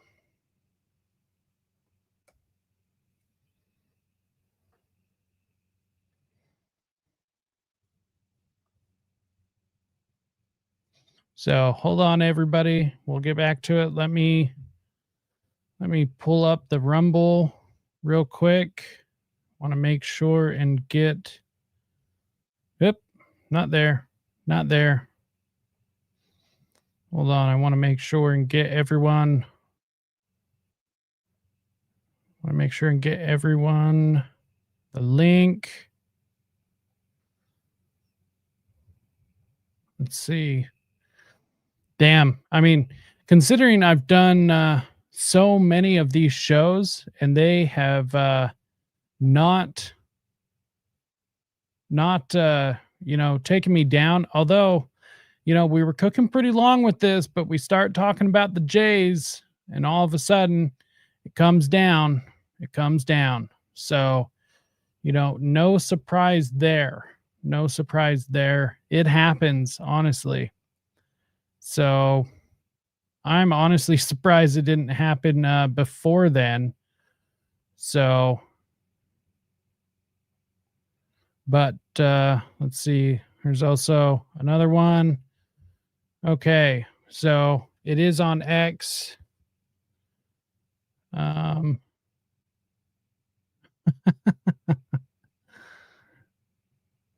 Right. So hopefully everyone got that message. We are still going on Rumble. Right. Thank you so much. Congratulations. You're making it to the big time. They're censoring you. Unfortunately, that's what happens. Sometimes these, they have to go. I kind of figured that segment might, they might have cut that segment. So, yep. Head over to Twitter, head over to Rumble. This is why I stream on multiple platforms. So, let's finish the end of this and we'll get out of here. At least on one other occasion and had chickened out, I guess you would say. Mm-hmm. And so they took him to a field and they all had baseball bats. Right. And the ringleader, the head guy, or head guy, the one he most admired. Mm-hmm. He struck him first, yes. Mm-hmm. And then your son ran. Mm-hmm. Right. Tried to get away from him. And your son, as I understand, was crying as he was running, "Why me, why me?" Mm-hmm. And one of the boys answered and said, because it's fun, Steve. And so they continued to beat him with a baseball bat. Yes, until they continued to beat him after he was dead. I really think that they killed him with the first couple of blows. From some of the things that I read, though, as they were dragging him back to the well, he was still moaning. Yeah, that perm is intense. Well, I really doubt. I would hate to think that is it still going on YouTube? And I would say is it still going on YouTube? Because sometimes what will end up happening, sometimes they don't take a long enough break, because what happens is if you play too much copyrighted material without stopping and commentating on it, then they'll pull it and they'll just be like, oh, well, you're trying to do, even though my channel's not monetized. All right, we can still see it on YouTube. Cool. All right, well, it's still going. So yeah, what happens sometimes, let's see. What happens sometimes is if we run too much of Oprah's show, they basically flag you. Not just Oprah's, but any copyrighted material. So honestly, we're just going to have to stop it more and talk more. So that's just kind of, I guess that's kind of the signal right here. So let's see. I follow you if only on Rumble, but have to be on Wi-Fi. Yep. Yeah, it happened. I mean, this is why I stream to multiple platforms. This is also why you can find me on BitChute. This is also why you can find me on Odyssey. So, you know, I guess this is a good time to bring up how one thing that you can do is head on over to my master link and make sure you go follow me multiple places. So, I'm not guaranteed to keep my YouTube. So, the show will continue no matter what, but, just make sure you follow me multiple places. It is allmylinks.com/rise to liberty. You can check that out in the episode description. Let's see. In fact, I will probably, because of this tonight, I will make a note after the stream is done. I will make sure and go add my extra video channels like BitChute, Odyssey, all those places to make sure you guys have access to me, regardless of whatever channel. So, this is the world that we live in. Unfortunately, this is what we have to deal with sometimes. So this is what happens. But let's get back to it. I think we're through the hairy parts. So yes. Yep. About every 30 seconds. I think Creative Commons, or what the hell is it called? Fair use. It's like every 45 seconds, something like that. But YouTube is kind of strange that way.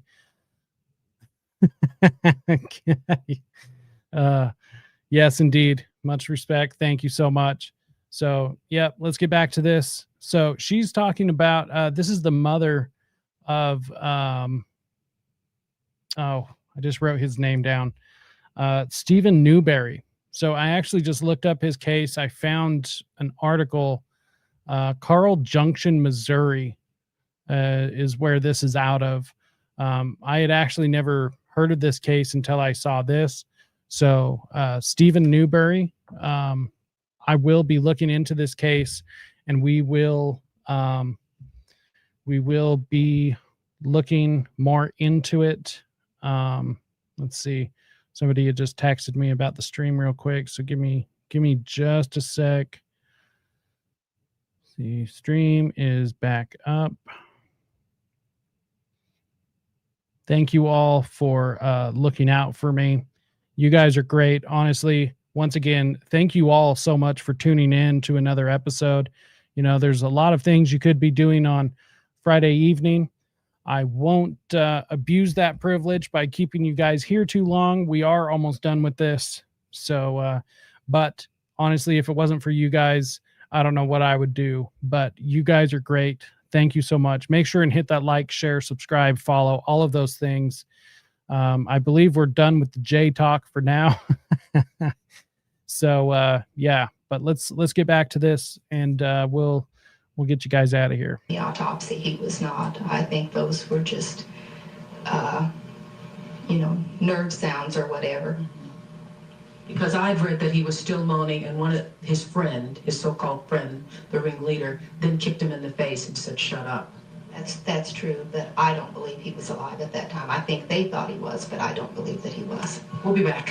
What are the signs when we come back? Warning signs of devil worship in a moment. Hell yeah, dude. The warning signs. You wanted to tell me what, Pat? Yes, you that in Ms. Newberry's. Okay, so I do find this interesting that they're going to bring up the warning signs of, if your child, or I assume somebody in your family member, is getting involved in Satanism, like the things that you're supposed to look out for. I don't know if I agree exactly with this. It is kind of self-evident, in my opinion. You're going to start noticing things. You're going to start noticing not just like somebody's attitude, but you're going to start just noticing the way that they hold themselves, definitely the way that they dress. I mean, there's going to be all sorts of things, and they'll just start, they'll openly talk about it. So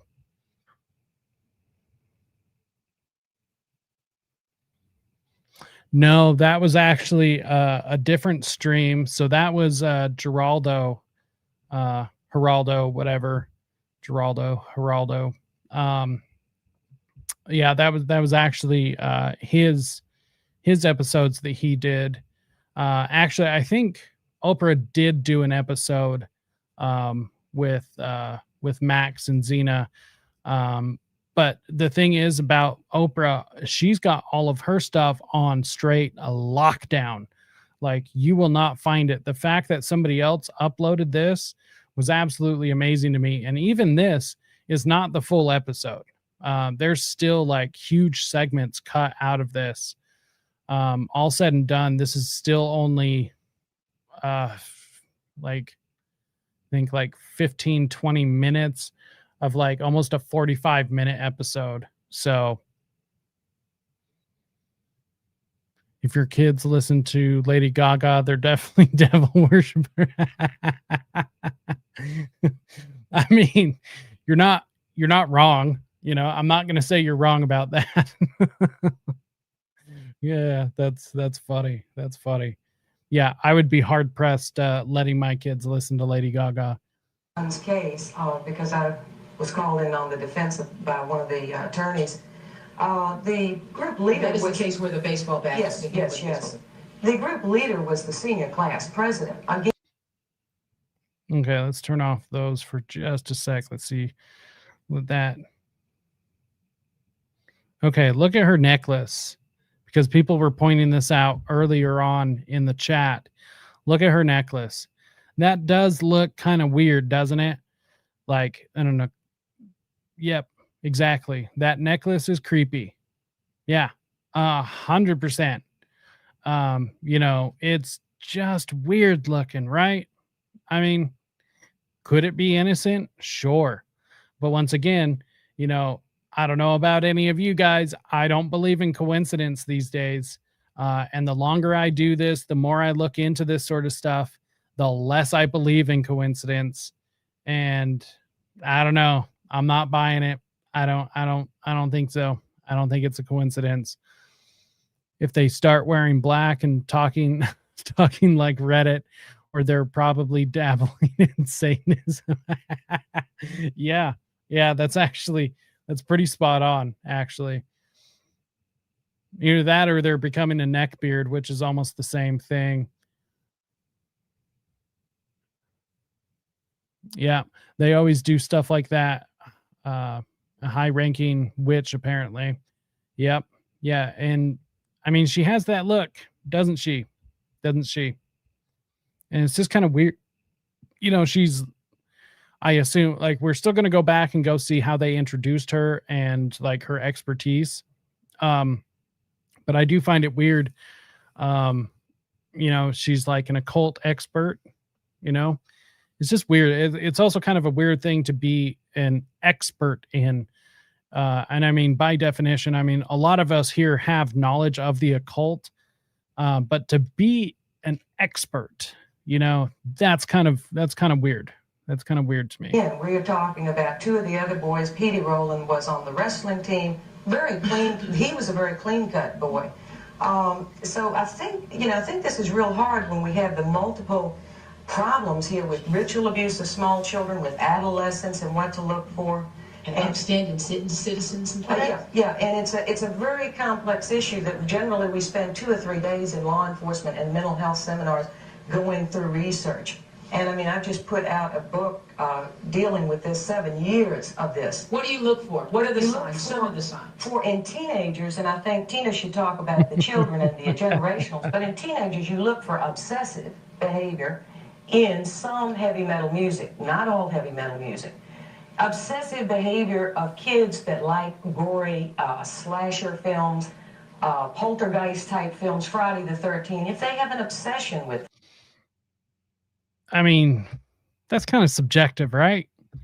That's kind of weird. Like, an obsession, then that means that they're Satanists.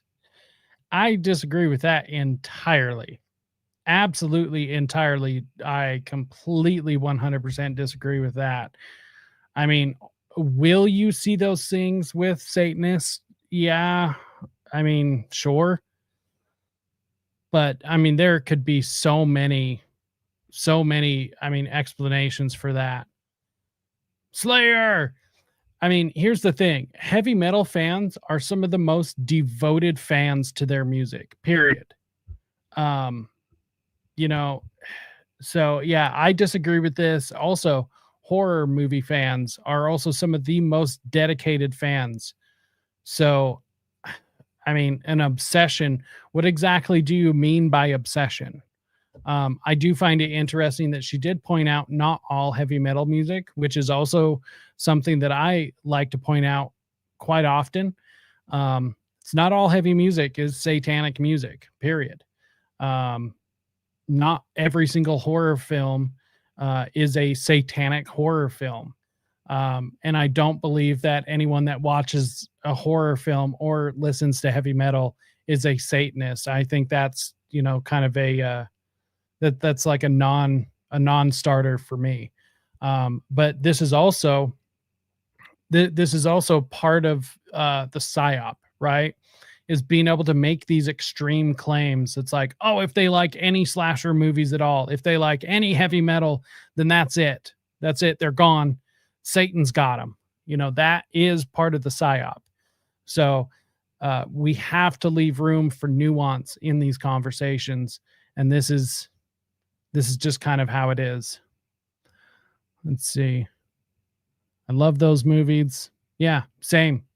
I mean, great movies, honestly. And the 80s slasher films too. I mean, a lot of them were, you know, if you do drugs, you're going to die. If you have premarital sex, you're going to die. I mean, that kind of sounds like some Christian messaging to me, you know, especially from back then. So I'm not quite sure what the hang up was. Let's see. My parents bought into that because I played D&D and listened to heavy metal. You are a Satanist. Yeah, I mean, it is very sensational. And here's the thing about sensationalism is that it is easy to buy into, especially because sensationalism works off of emotion, right? Which is the key, which is the telltale sign that it is propaganda, because it's working you up to get emotional. It's working you up to make decisions from an emotional state. And that's kind of the whole point. That's, I mean, just kind of how, you know, all of this satanic panic stuff is in and of itself a psyop and or propaganda, because it is supposed to, you know, make you go like, what? Satanist? Oh my God, my son just brought home an Iron Maiden record. That's it. He loves Satan, right? Like, and that's an absurd statement. That is, it just is. But that's how a lot of this worked. That's still how a lot of it works today too. You know, if it brings out the emotion in you, it is 9.9 times out of 10 propaganda. That's just how that is. So it's because, mind you, this is coming from the media, right? And these might not be, mainstream media in the sense of like Fox News, CNN, or whatever, but this is still media. This is still mainstream media, right? This is coming from the television, which is on a channel, and it is programming. So it's propaganda. It's just how it is. Yes, an obsession with evil. You start to see the signs and symbols of things that you don't recognize, cryptic writings, inverted cross. This is crazy, you know. Yeah, I mean, and here's the other side to the satanic panic stuff. Okay, is that the churches were buying into this, but that I think a lot of pastors and a lot of priests and everything, they saw an opportunity to scare people back into church. And that's just not a way to get people into church. There were definitely some, how would I say it? There was definitely some evangelists and stuff that took advantage of this. I think that there were, and this is not to say that they didn't believe these things, right? Because I do think a lot of these people did mean well, but they were entirely misguided and they were propagandized. They were brainwashed into thinking that this was, the actual truth. And it's just absurd. It's just absurd in my opinion. The child becomes belligerent. Not that he doesn't or she doesn't want to go to church anymore, but they actually hate God. When you see an adolescent starting to develop these attitudes, drawing pictures about death, dying, dismemberment, and mutilation, this is sick, and they need help. They need intervention, and to pass it off as a teenage fad, it's really losing a lot. Which is what a lot of parents do. They say, oh, it's a phase. Well, okay, here's the thing. Is it a phase? Like, okay, I don't know. Being a teenager, I was really angry. I was a really angry teenager. I'm sure my mother can attest to that. And, I found refuge in heavy music. I was able to, channel a lot of my rage through that, especially as I got older and, became more aware of myself. But being a teenager is hard, man. Like, it sucks. I can't even imagine being a teenager today. Like it's insane. It's insane. And yeah, this is very interesting. They cloaked the Satanic Panic in heavy metal and wearing black. Meanwhile, cults were doing their dirty deeds, not AC/DC. And that's 100% right. It's just kind of how it was. Pop music is the most satanic music, ironically. Yeah. And it always has been. Always. It always has been. It's just crazy. Look at like the song that always comes to mind is Madonna, Like a Virgin. Like, I don't know why that's the song, but holy shit. Like that's the song that always comes to mind regarding pop music and Satanic Panic and all of that stuff. Like, holy hell, is that song fucking terrible. And it was, it was on the radio for all to hear. Bootstrapped on West Memphis 3. Totally. And yeah, here's another thing. Maybe the kid is being abused. Maybe that's why the kid is lashing out. And here's the thing is the type of abuse, it doesn't even have to be happening in the home. Maybe it's happening at school. Maybe the kid is getting bullied. And, not just like, I think now here's a nuanced discussion. I think there's a healthy level of bullying and a unhealthy level of bullying. Maybe the kid is actually being bullied to an unhealthy level, and this is negatively affecting him, him or her. So that is an entirely legitimate question. Maybe the kid is being abused in some form or fashion at some point in their life. Maybe it's not Satan, So, but once again, it's that sensationalism. Well, it's not just the parents. A lot of professionals are passing this off as a fad they will pass through, and many are not passing through it. Many are dying and killing other people. Not only that, but the whole notion of the adolescent dabbler, I think, is a very misleading one, because in all of the multiples that I've treated, the adolescent parts, many of those had been used in the cult. One of their jobs within the cult was to recruit other adolescents. Do they know what they're getting? And do they have See, this is also interesting. So an adolescent dabbler, okay, dabbling in Satanism or the evil or the darker side of life. Now, there's nothing inherently wrong with exploring the darker side of life. Life has its dark moments. So there is nothing inherently wrong with that. Now, there is definitely a way to do it and a way not to do it. But if you're close with your kid, you should be able to have these conversations to make sure it's not going off into the deep end. However, this is kind of how they get you.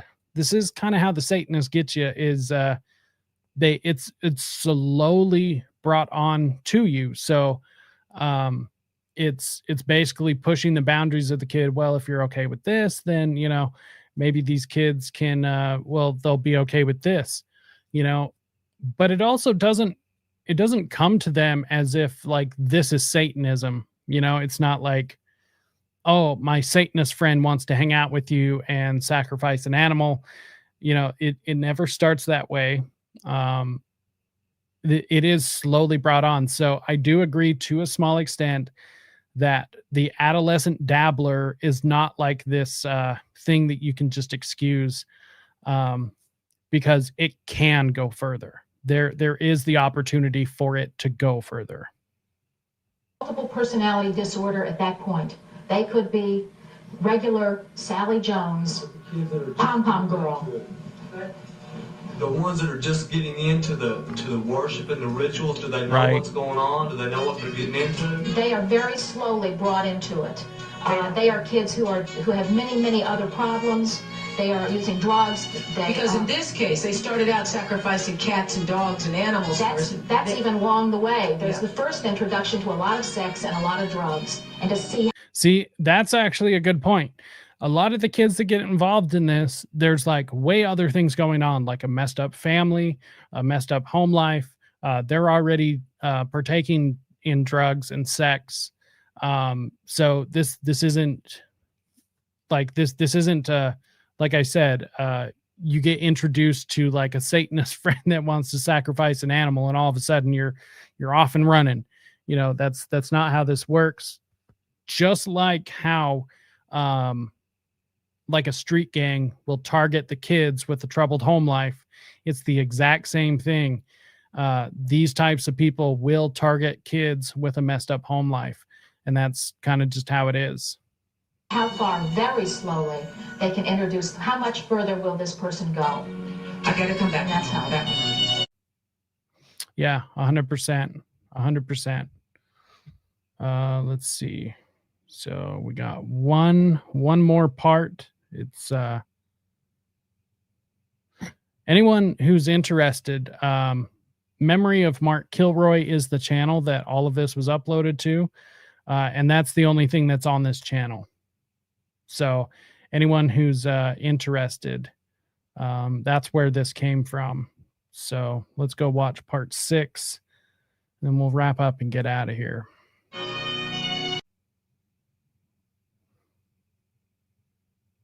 Maybe. There we go. It's moving a little slow. Oftentimes when something like this happens, the person's memory gets clouded with the horror of how they died. And I know you want your friend Mark to be remembered as he was. Yeah, like everyone, Mark would like to be remembered as a guy that cared about everyone. He was a hard worker. He was good in both athletics and academics. He was a great all-around guy. And I think, he'd appreciated everybody. He thought of him as not somebody that was bad, because he wasn't just the average person. He was above average guy. He was a great guy. And he died because of drugs. And No, he didn't. No, he didn't. He did not die because of drugs. He died because a satanic cult had a target on a white American. This was explicit. And so I don't understand why I do understand why they're trying to push this. And I think all of you do as well. But this is absurd to wrap up this whole episode as this is it. He died because of drugs. No, the cult didn't use drugs. It's explicitly, they didn't use drugs. Were they involved in the drug underworld? Yes, because drugs are part of the underworld, but drugs had nothing to do with the disappearance and murder and sacrifice of Mark Kilroy. That's just patently false. It is not true. And honestly, making this statement, I think actually makes his friend look far more suspicious. I think the casual drug user is the main people that we need to stop. Because they're the ones that are supporting the market. Yeah. So we all have a part in it. I think that's the thing we need to remember. There's no such thing as a victimless type drug abuse type situation. It spills over into children. It spills over into the violence that surrounds the smuggling. Okay, this is probably going to be my soapbox for the evening, but here's one thing that pisses me off about libertarians, is most libertarians will categorize drug issues as a victimless crime. They're not the only ones. I'm just picking on them because they're, you know, usually the ones up in front and center talking about victimless crimes. If you call drug addiction a victimless crime, you've never dealt with drug addiction in your family before, because it's not a victimless crime. There are victims of drug abuse. Now, is it a less serious crime than, you know, some of these others? Yes, and it's more of a health issue than it is a criminal issue. However, to say that it's a victimless crime is the stupidest fucking thing I have ever heard, and I wholeheartedly disagree with that. So there's my soapbox for the evening. But I do agree with this, that there is violence that surrounds drugs. And there's all sorts of other issues. Once again, I don't understand why they're trying to wrap up this story of Mark Kilroy as some sort of, drug dealing gone wrong, or like some drug case that went awry, because drugs had nothing to do with his disappearance or murder. It spills over into changing of personalities. There are all kinds of problems, and so we must recognize that it was interrelated, deeply involved in this particular process also. And also, I think that one of the points we want to make is that this whole... It wasn't. The cult was involved in the Hernandez drug cartel only because that was going to get the cult easier access to people. It was going to get the cult easier access to weapons and money. But it wasn't, they didn't do drugs. So, I mean, this is not a drug thing. I don't understand why they're trying to frame it as this. And honestly, it drives me nuts that they are ending it this way. Worship of evil spans all cultures, classes, religions, races. There's the social justice which again. means everybody is susceptible, doesn't it? Yes, it's certainly. Although, right here, I do find it kind of interesting. If you want a written transcript of the show, you could send $3 and get Oprah transcripts. I want to know if you can still do that. Obviously, I don't think this phone number or the the address is probably still good. However, I do want to know if you can still get transcripts of her show, because that would be phenomenal. I would love to be able to get my hands on some transcripts of some shows, especially this whole episode. Man, would I love that. Let's see. You would trip out with jaw dropped if I told you exactly how and what took place. Never heard anyone say anything remotely similar. Frankly, I don't even like to talk about it. Well, honestly, maybe on a future installment, you'd be willing to open up about that. I would, and for anyone who didn't catch this earlier, it's from this. As a kid, I went to school.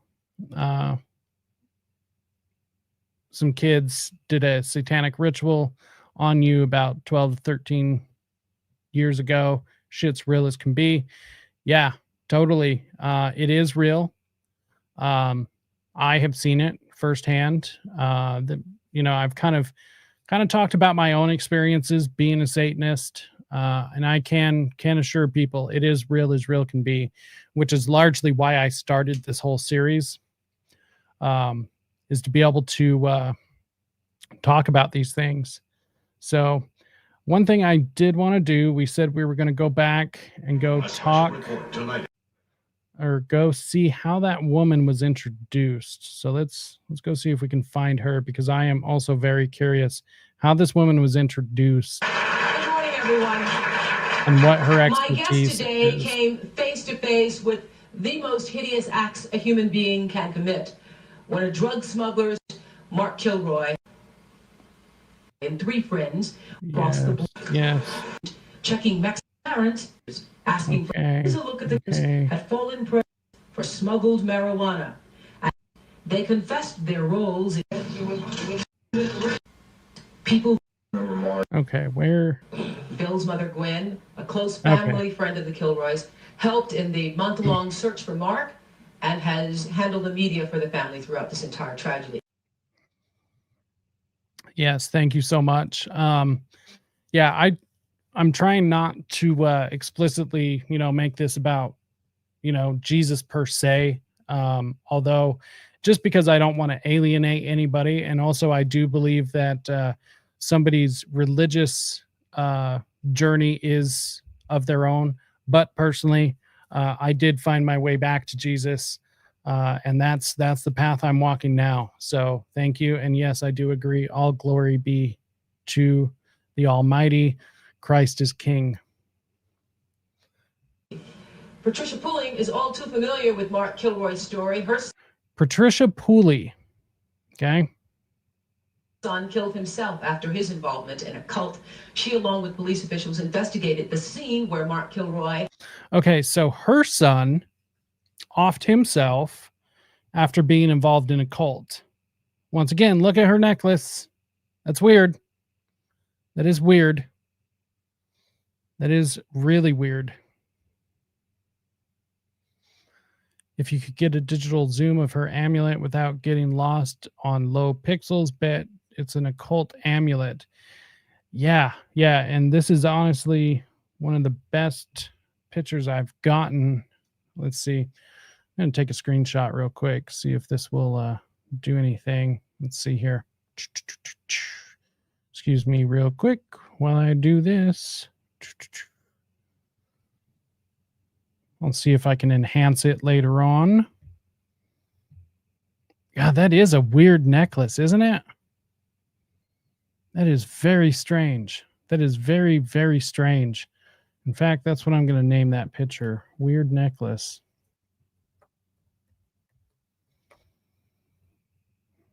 Yeah, that is.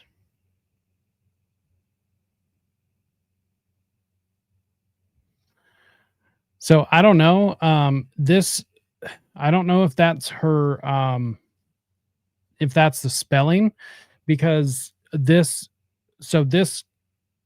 version of this taping, I guess, was actually recorded. So somebody took a video camera and recorded it.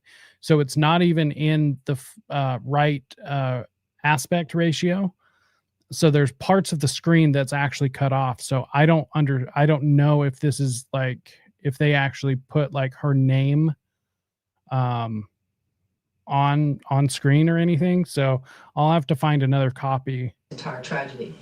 Patricia Pulling is all too familiar with Mark Kilroy's story. Her son killed himself. Let's see. Actually, let's back that up. Throw on the closed captioning. Long search for Mark and has handled the media for the family throughout this entire tragedy. Patricia Pulling is all too familiar with Mark. Okay, so it says Patricia Pulling. I heard Pulley. Yeah, Pulley. Pauline? I guess Pauline? Pauline? Patricia Pauline? Maybe? So she's all too familiar. Yeah, look at that look on her face. That is fucking weird. That is fucking weird. Kilroy's story. Her son killed himself after his involvement in a cult. She, along with police officials, investigated the scene where Mark Kilroy and the others were murdered to get firsthand information on the group's motives. And my next guest became very... So they don't actually say how she's involved other than the fact that she was there to investigate. Right. I heard Pulley also. But Patricia Pulley, Pauline, Patricia Pulley, Polly, I don't know. Didn't say firstborn son, just said son. So I don't know if she's like an occult expert because they actually just don't say. It's just weird. It's like, who is she and why is she there? Okay, so she investigated part of this, right? But what sense does that make? Like, why did she investigate it? Why was she there? I don't know. Right. No, I completely agree. Right. No, they totally sacrifice their firstborns. Typically firstborn sons, but firstborn daughters as well. Involved with the Mark Kilroy case. Shortly after Mark disappeared, he worked closely with the Mexican officials in the search and says that locating Mark. Now, this was one of the law enforcement officials. I can't remember his name off the top of my head. Would not have been possible if it had not have been for the Kilroy perseverance and determination. Meet Attorney General of Texas, Jim Maddox. We're glad to have you all. Jim Maddox, yeah, he's come up in a lot of the, like, back in the day, back in the 90s, when a lot of the states were doing investigations into ritual abuse. You know, Utah did them. West Virginia did one. South Carolina did one. I mean, there was a lot of states that did like state investigations into ritual abuse. The ones that Utah did were absolutely fascinating. We will definitely cover them at some point. You know, way weird. But Jim Maddox comes up in a lot of these state level investigations. So that's interesting. But I just got to watch this lady one more time, and then we'll wrap up and get out of here, because this is weird. It is for the weird. family throughout this entire tragedy. Patricia Pulling is all too familiar with Mark Kilroy's story. Her son killed himself after his involvement in a cult. She, along with police officials, investigated the scene. So she's working with police officials. And like, why? Because her son killed himself after his involvement in a cult? Like, why does that give her authority to work this case and investigate it? Yeah, you know, this is good on you guys for interesting. Googling now, can't find any Patricia related to Kilroy case. Yeah, that's very interesting, and honestly, good on all of you guys for pointing this out, because honestly, I didn't even think about it watching this through. So honestly, good on all of you guys for you know, being my second eyes and ears on this stuff, because yeah, this is weird. She is weird. Why is she even there? I was not supposed to survive. Many aren't. Exactly. And many don't, unfortunately. Many do not. And, you know, one of the things, I'm sure many of you have watched many of the episodes that Dana Duda has done, Rotting Jewels. There's one episode in particular that she did early on in her investigations. I've been following her almost from the beginning, back when she was doing false memory syndrome stuff. And there's one episode that she was talking about why she does this and why she's doing it, why she started looking into all of this stuff. And she used Program to Kill right at the very beginning. And Dave McGowan dedicated his book to all the survivors. I'm paraphrasing, of course. I can't remember exactly how he put it, but to all the victims. And honestly, that's why I'm doing this as well. And that particular episode that Dana did, she gave a very particularly moving monologue as to why it's important to do this research. And that always stuck with me. I think about that quite a bit, actually. She, meaning Dana, has been one of the largest influences of this channel. You know, I was starting to change the format of what I was doing and everything. And she, her and her work has really allowed me to like laser focus on some of the things that I think are most important. So honestly, shout out to Dana and all of the good work that she has done, and all the good work I know she's going to do in the future. Because honestly, without her, my channel would not be where it is now. I would not be doing what I'm doing now if it wasn't for her. So honestly, shout out to Dana. And yes, I am doing this for the victims, the survivors, the ones that made it and the ones that didn't. So My hat's off to all of you guys. And, sometimes I do try to have fun on this channel because it's such a heavy topic. It's really hard to make my way through some of this, without getting emotional or anything. And, I'd much rather try and get through this the best way that we can. And that I think humor is, appropriate or not, I think it's the best way to handle a lot of this stuff. So that is the way that it's going to be. So let's see. Number systems have agency, recent research, Dr. Michael Levin research. Interesting. Good to know.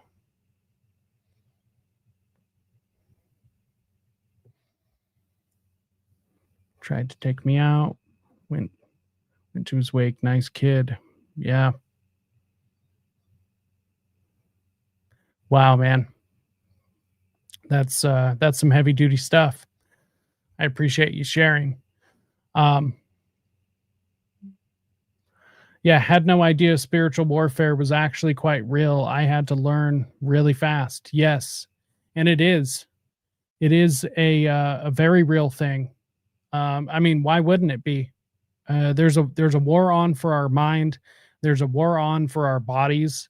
Why wouldn't there be a war on for our spirit? If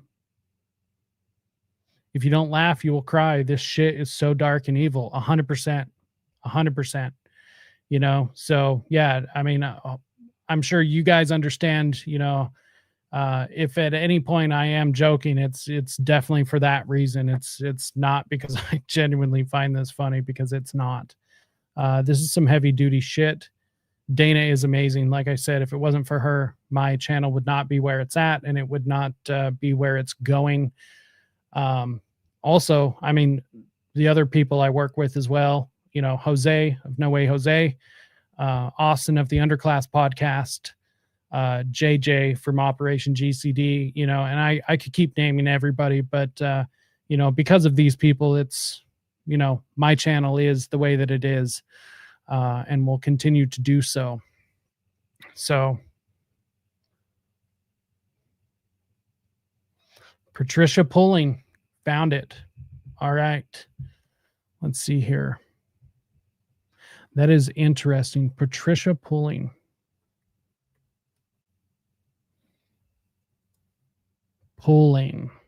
Weird. Yeah, why would she be involved with the Kilroy case? Patricia A. Pulling, I assume, is who you're talking about. So, was an anti-occult campaigner from Richmond, Virginia. She founded Bothered About Dungeons and Dragons. Oh, good Lord. Okay, an advocacy group that was dedicated to the regulation of role-playing games such as Dungeons and Dragons. I assume that's her. Yeah, that's weird. That is very weird. I know more than I let on about this kind of stuff personally, not just from decades of occult research, and I watch your channel. So yeah, that's interesting that you mentioned that you know a lot more than you let on. Let me ask all of you guys a question. I know, we kind of span the gap as far as ages. I'm younger than a lot of you guys that watch my channel. But let me ask you about something, and maybe some of you will have to think about it, because I actually did for a while. But at any point in your young adolescence or pre-teens, did any of you experience having gone to some sort of a social dance where it was kind of like a mock bar setting, right? Like they would sell soda or drinks or whatever, but the purpose was a social dance, right? But it was like a mock bar setting. They were setting us up to, once we were old enough, go to the bar. I remember that experience quite vividly, and I've talked to many other people that had that same experience, and I'm not quite sure what it means or exactly what it is, but I've heard stories from across the country. And I mean, these took place in, like, I've heard some people back east talk about Freemason lodges, Elks lodges, a lot of, the fraternal orders. So, FOE, or God, I'm kind of blanking on all of the fraternal order stuff, but they would happen in these, or like different, just different venues, local venues. So that's kind of one thing I want to leave everyone with tonight. And honestly, good on you, Desert Rain, for finding her. We are going to look into this lady, an anti-occultist, an American anti-occultist.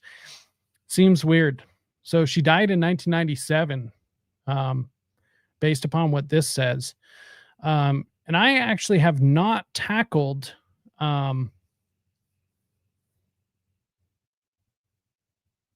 not me personally, but heard SRA survivors say something similar, kind of experience. Yeah, and that's the thing, is maybe it's not, and maybe I might be doing a bad way of explaining it or whatever, but this wasn't like it never seemed like a planned thing, like out in the open planned, but it was just kind of like, let's, have preteens come here for a dance or whatever. I don't know.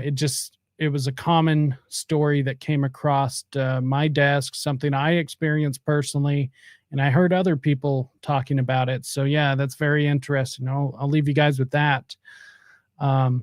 Anyways, once again, I would like to thank you all for tuning in to another episode of Rise to Liberty. I think we've got some good jumping off points for some future episodes. I think we've had some great conversation tonight. And this is why I'm doing it, trying to get this out to as many people as possible. So on that, I would like to say, make sure and hit that like, share, subscribe, do all the things. We've got so much more to go through.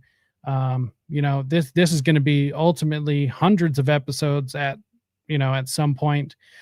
Make sure and go into the episode description. Make sure and go to allmylinks.com/rise to liberty. There you can find all of my platforms. I will be adding more links to this due to, the show getting cut off a little bit tonight. I will be adding my other video platforms to make sure that no matter what, you guys will be able to find me. Head on over to risetoliberty.store. You can go check out the merch I have available. I have not been able to get my new designs up, but I don't have anything to do tomorrow other than, make things better for the show, increase the quality, increase, some show designs and all this other stuff. So I will be coming out with those designs soon. Go grab a hoodie, a t-shirt, long sleeve t-shirt, coffee mug, water bottle, these sorts of things. Or if you have the ability to do so, please head on over to Ko-Fi. You can make a one-time or monthly donation. Right now, the minimum is $5. I am working on getting that drop so I can actually do cheaper donations. But sometimes I understand, you can't always make a donation because, times are tough right now. And I understand that. But you also have the option of buy me a coffee, which unfortunately I don't have brought up right now because sometimes I'm ill prepared. No, I'm just kidding. I actually just forgot about bringing that up. So I guess I am ill prepared sometimes. But Ko-Fi, buy me a coffee. I need as much caffeine as possible to be able to keep this show going. That's pretty much my only vice these days, that and nicotine. Although I'll work on that nicotine someday because, it's not good for you, especially the vaping. I understand that, these digital cigarettes. But anyways, if you can't donate, I totally get it. But the best thing you can do to help out the show is hit the like, share, subscribe, all of these things. Leave comments after after the stream is done, these are the things that help tell the platform that more people want to see my show, that people are interested in it, and it sends it out to more people.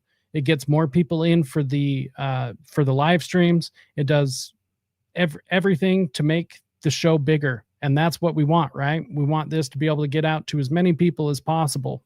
So I want to thank you all once again for tuning in. Let's hit a couple of last chats, and then we will get out of here. I hope all of you have a wonderful weekend. I would like to thank you all for tuning in. Thank you so much. I definitely try to do my part and definitely do as much research as possible. You guys are worth it. I probably drive my family a little bit nuts with as much as I talk about all of this stuff, because they come with. So, but and give a special thanks to all of them, because they put up with me and they do a lot to support me. So thank you so much. Thank you all so much. Yeah. I just kind of took the dive. I wasn't pumping out that much content, but 3 times a week, 4 times a week, it's more than doable. So, I smoke organic tobacco. I used to do the old analog cigarettes. I do occasionally, sometimes a cigarette just feels good. It just feels good. I know I shouldn't think that way, but it just does sometimes. Best thing you can do is use y'all's chat hype points on this video. Yeah, that's something I actually just saw. So if you have the option to hype up a channel, hype me up. I am all for it. I've never been hyped before, as far as I know. So if you guys have that option, please do so. Going to share this on my Twitter. Yeah, as much as you guys can share it, comment, like, follow, share, all of these things. That helps tell the platform to get this out to more people. And that's honestly one of the best things you can do, even above buying merch or any of that other stuff. So, yeah, I think on that note, I will let you guys know we have another show on Sunday. It's going to be a continuation of the Laurel Canyon series. We are going to be on part 5 of Dave McGowan's Laurel Canyon series that he posted on his website, which is what we will be going through. And we'll talk other Laurel Canyon stuff.